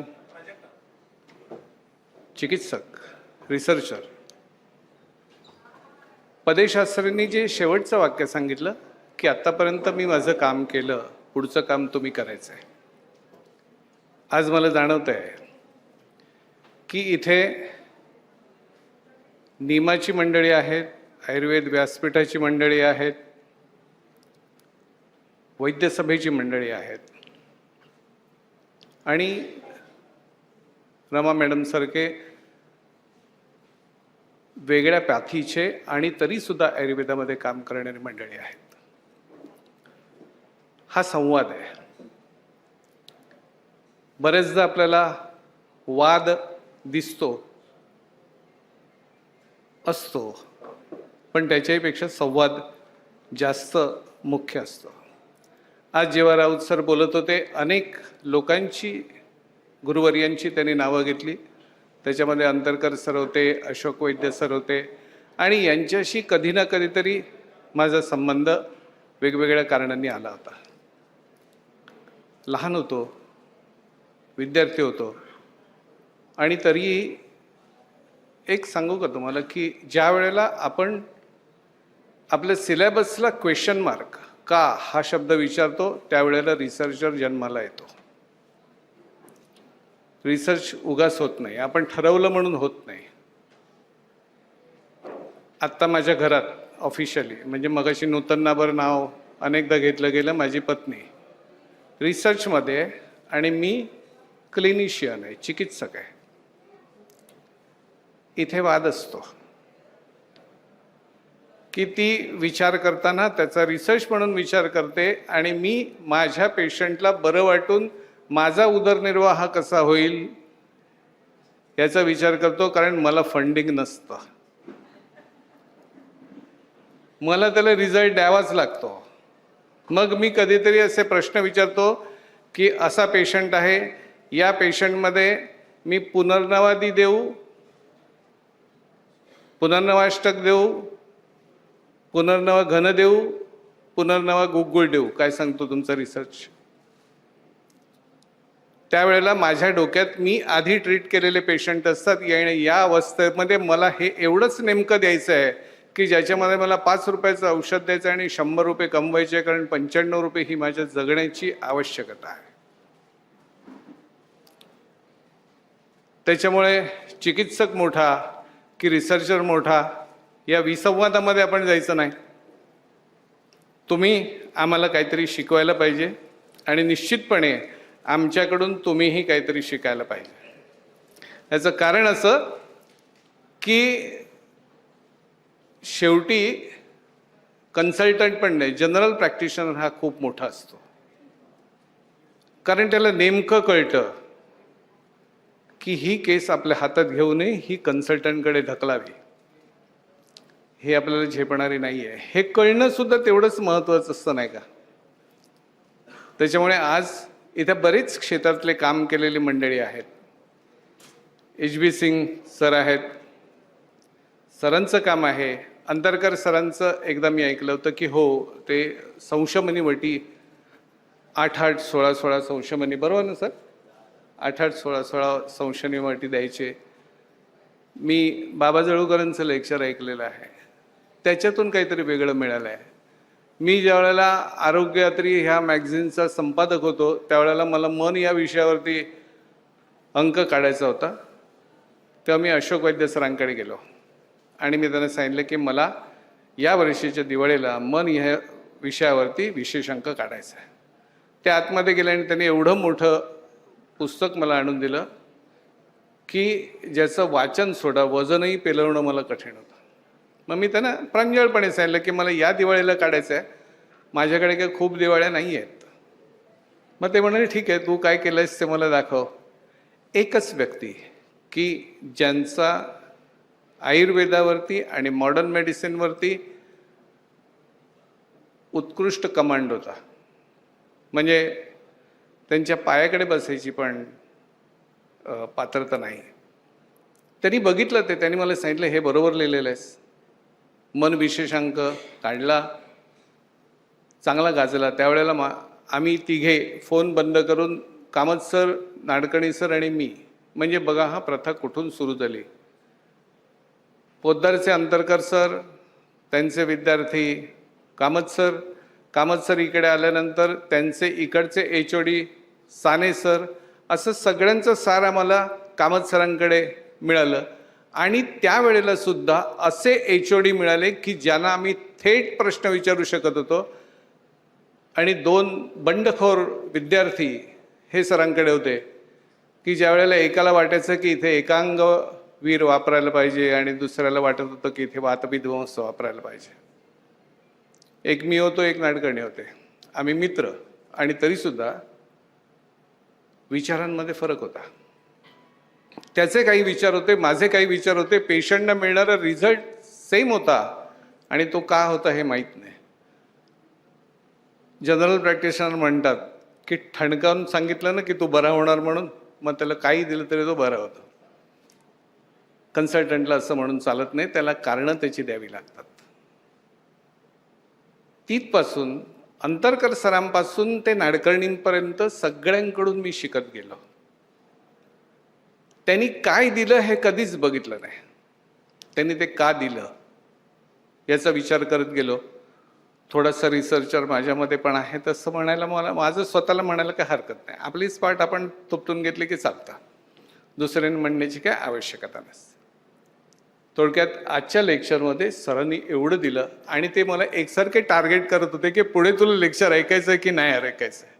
आता माझ्या पाठीमागे बसलेली sir मुलं मला दिसत नव्हती आणि तुम्ही मला सांगितलं की 50% लोकांनी हात वर केलेत, म्हणजे 50% पासिंग केलं ना.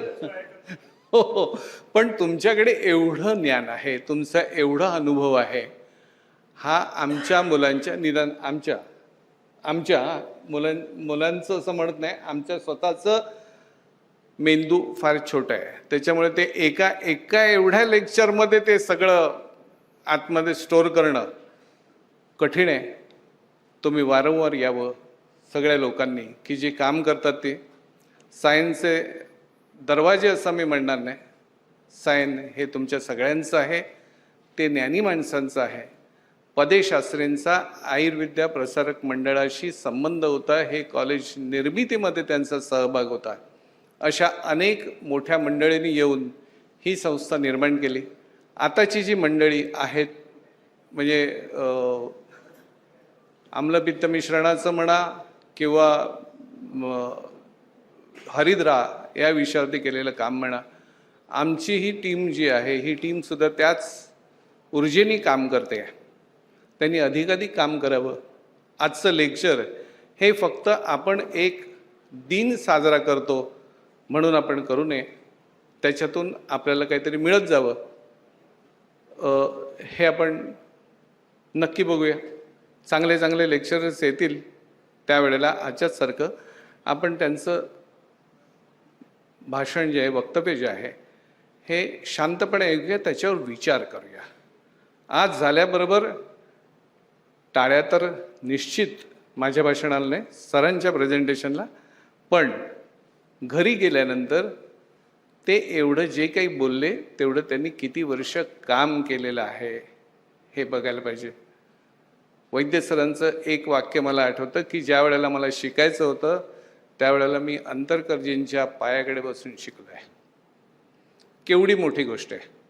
वेगळ्या पॅथीमध्ये ग्रेट असलेला माणूस ज्या वेळेला सांगतो की हो मी शिष्य म्हणून मी हे शिकतोय आणि तो त्याच्यामध्ये मास्टरी मिळवतो त्या शास्त्रामध्ये सुद्धा, ही केवढी तरी मोठी गोष्ट आहे. ही मंडळी आयुष्यामध्ये कुठेतरी आली, काहीतरी देऊन गेली. साने सरांनी व्यवहार आयुर्वेद कशा पद्धतीचा असावा हे शिकवलं. मगाशी तुम्ही उल्लेख केलात पदार्थ विज्ञान, दंडवते सरांनी पदार्थ विज्ञान एवढं छान शिकवलं की आजही मी डोळे बंद करून सांख्य दर्शन फळ्यावरती लिहू शकेल. वेगवेगळ्या लोकांनी हे आयुष्य घडवलं. तुमचंही तशाच पद्धतीने ही माणसं घडवतील ह्याच्याबद्दल आशा नव्हे, खात्री व्यक्त करतो. माझे 2 शब्द संपवतो आणि धन्यवाद राऊत सर. याच्या पुढचे येणार आहेत 2 मोठ्या व्यक्ती आहेत इकडे. आज अनेक मोठ्या व्यक्ती आहेत आणि याच्यानंतर ज्यांना मी आदर्श मानलं आयुर्विद्या प्रसारक मंडळाच्या कारभारामध्ये आणि चिकित्सक म्हणून, प्रॅक्टिस कुठपर्यंत करावी तर आपला शेवटचा श्वास असेपर्यंत, हे मी 2 माणसांकडून बघितलं. एक सदी कामत मावळणकर सर, पुढचं भाषण त्यांचं असेल. धन्यवाद, नमस्कार. अति व्याख्याते डॉक्टर अश्विनी कुमार राऊत आणि बाकीचे मंचावरचे मंडळी आणि उपस्थित विद्यार्थी, अध्यापक वर्ग, त्याच्यानंतर रमाबाई वैद्य खास,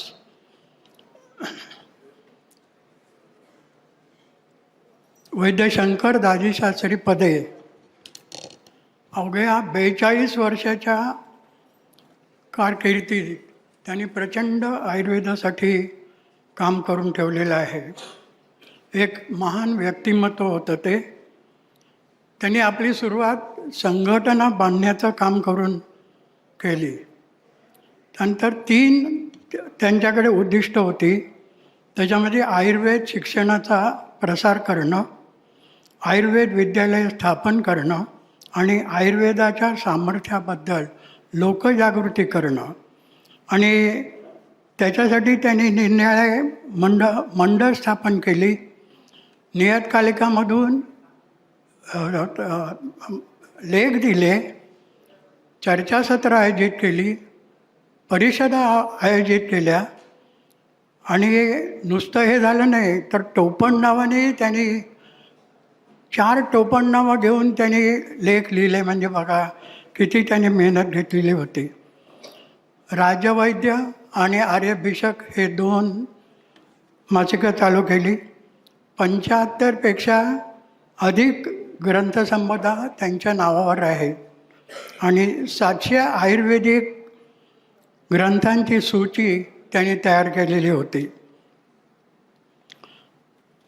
अशा या त्याग, परिश्रम आणि दूरदृष्टीने ते आयुर्वेद पुनरुज्जीवनाचे शिल्पकार ठरले.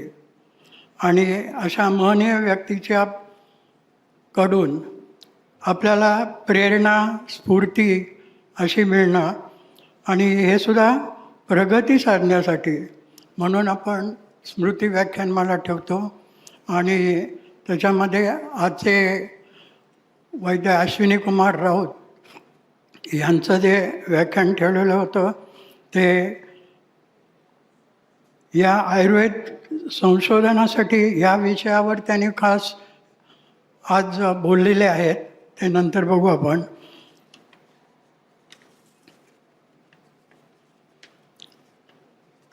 थोडक्यात जर संशोधनाविषयी बोलायचं झालं, आता त्यांचे प्रोटोकॉल वगैरे त्यांचे बरेच होते, तसं आम्ही काही पुरे पडणार नाही.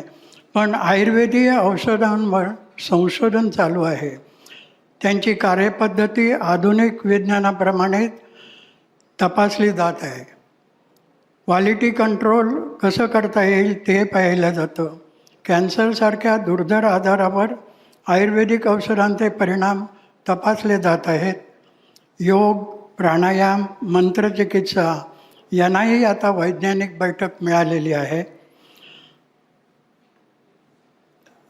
फक्त आमचं आहे म्हणून चांगलं किंवा जुनं आहे म्हणून चांगलं असं न म्हणता आयुर्वेदिक चिकित्सा पद्धती आजच्या विज्ञानाच्या कसोटीवरही सरस ठरत आहे. ही एक अभिमानाची गोष्ट आहे. दिनचर्या, ऋतुचर्या, पथ्यापथ्य, विचार आणि पंचकर्म वगैरे आता लोकांना माहिती झालेलं आहे. वैद्य अश्विनी कुमार राऊतांनी जवळजवळ 35 वर्ष याची रिसर्चची साधना केलेली आहे. आणि त्या कामातनं आजचं जे त्यांनी भाषण केलं ते प्रेझेंटेशन केलेलं आहे.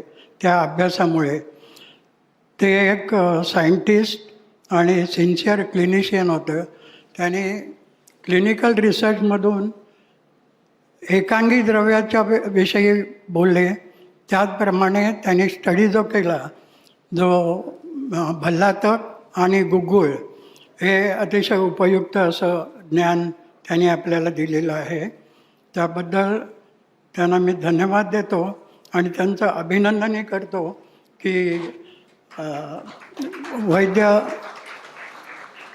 वैद्य शंकर मेमोरियल अवॉर्ड आपल्याला दिलेलं आहे. त्याबद्दल आपलं अभिनंदन करतो. दूधपापेश्वरतर्फे प्रत्येक वर्षी 3 व्याख्यानं होतात. एक श्रीमंत नानासाहेब पुराणिक, 2 वैद्य दाजीशंकर पदे मेमोरियल आणि तिसरं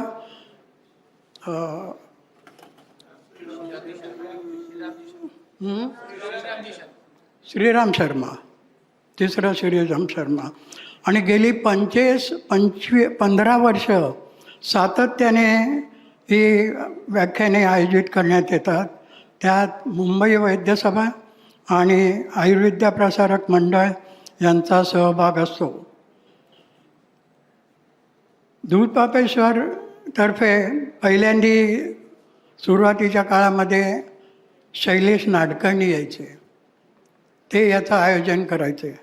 आणि मुंबई वैद्यसभेतर्फे पाध्ये गुर्जर व नंतर दीनानाथ उपाध्याय हे त्यांच्या संस्थेचा परिचय करून द्यायचे. मी इथे आयुर्वेद्या प्रसारक मंडळाच्या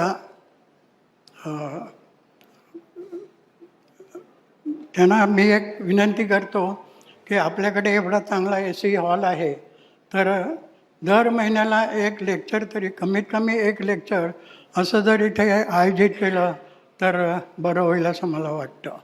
आणि फक्त आयुर्वेदावरच लेक्चर ठेवा असं नाही, मॉडर्न मेडिसिन त्या विषयावर पण आपण लेक्चर ठेवू शकतो.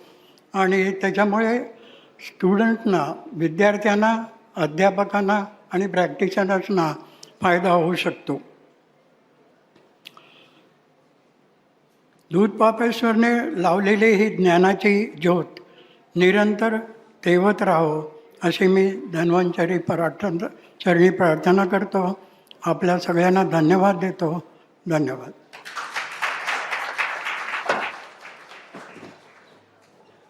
धन्यवाद sir. Now I request Nabar sir to felicitate Mavalankar sir.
Thank you, sir.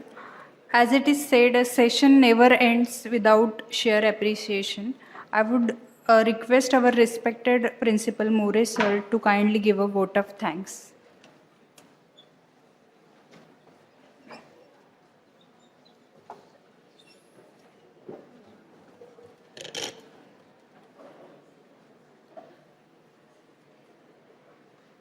मंचावर उपस्थित सर्व मान्यवर,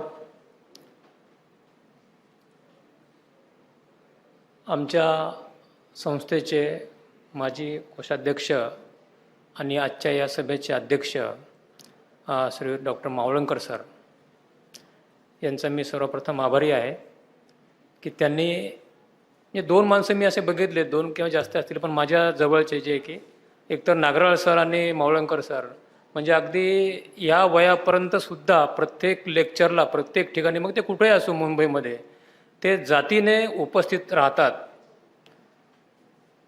हा त्यांच्याकडून घेण्यासारखा खूप मोठा गुण आहे.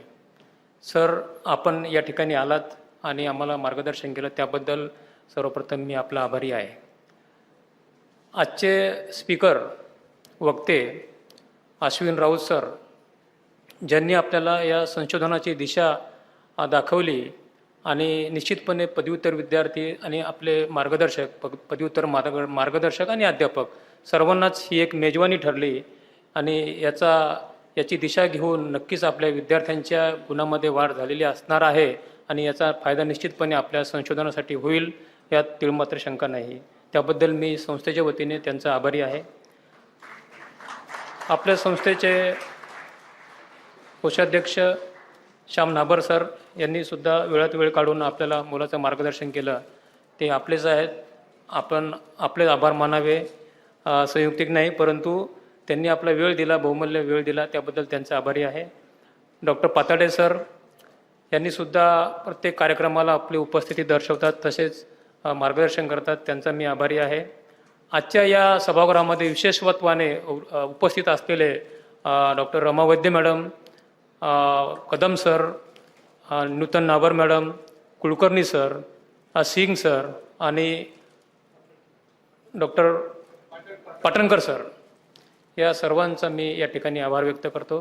त्या सर्वांचं आम्हाला नेहमीच मार्गदर्शन मिळत राहिलेलं आहे.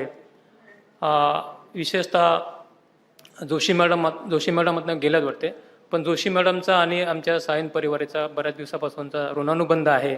आमच्या गायनिक डिपार्टमेंटमध्ये मॅडम नेहमी येतात, पदव्युत्तर विद्यार्थ्यांना मार्गदर्शन करत असतात. असे हे सगळे मोठी माणसं आमच्या या सायनच्या परिवाराशी जोडलेली आहेत आणि त्यांचे ऋणानुबंध हे असे शेवटपर्यंत आमच्यासोबत राहतील. त्यांचे आशीर्वाद आमच्या या संस्थेवरती किंवा आमच्या सर्व अध्यापकांवरती, विद्यार्थ्यांवरती असतील, त्याबद्दल मी त्या साशंक नाही आहे. सर्वांचे या ठिकाणी मी आज उपस्थितांचा आभार व्यक्त करतो. उपस्थित सर्व जे विद्यार्थी आणि अध्यापक आहेत, जसे सुरुवातीला क्रिकेटच्या खेळामध्ये आपण बघतो की बॅट्समनकडे लोकांचं लक्ष जास्त असतं आणि बॅट्समन हे 4-6 करत आपले काम करतात आणि शेवटी बॉलर जो असतो त्याचा नंबर येतो, तेव्हाच कधी विकेट पडलेली असते किंवा कधी डाव जिंकूनसुद्धा गेलेला असतो. तर परमान शेवटचा असा एक आभार प्रदर्शनाचा कार्यक्रम असतो. सर्व या ठिकाणी उपस्थित आहेत, त्यांनी वेळ दिला. जाण्याची वेळ झालेली आहे त्यांची 4:45 तरी पण आहेत, त्याबद्दल त्यांचं कौतुक आहे. धन्यवाद.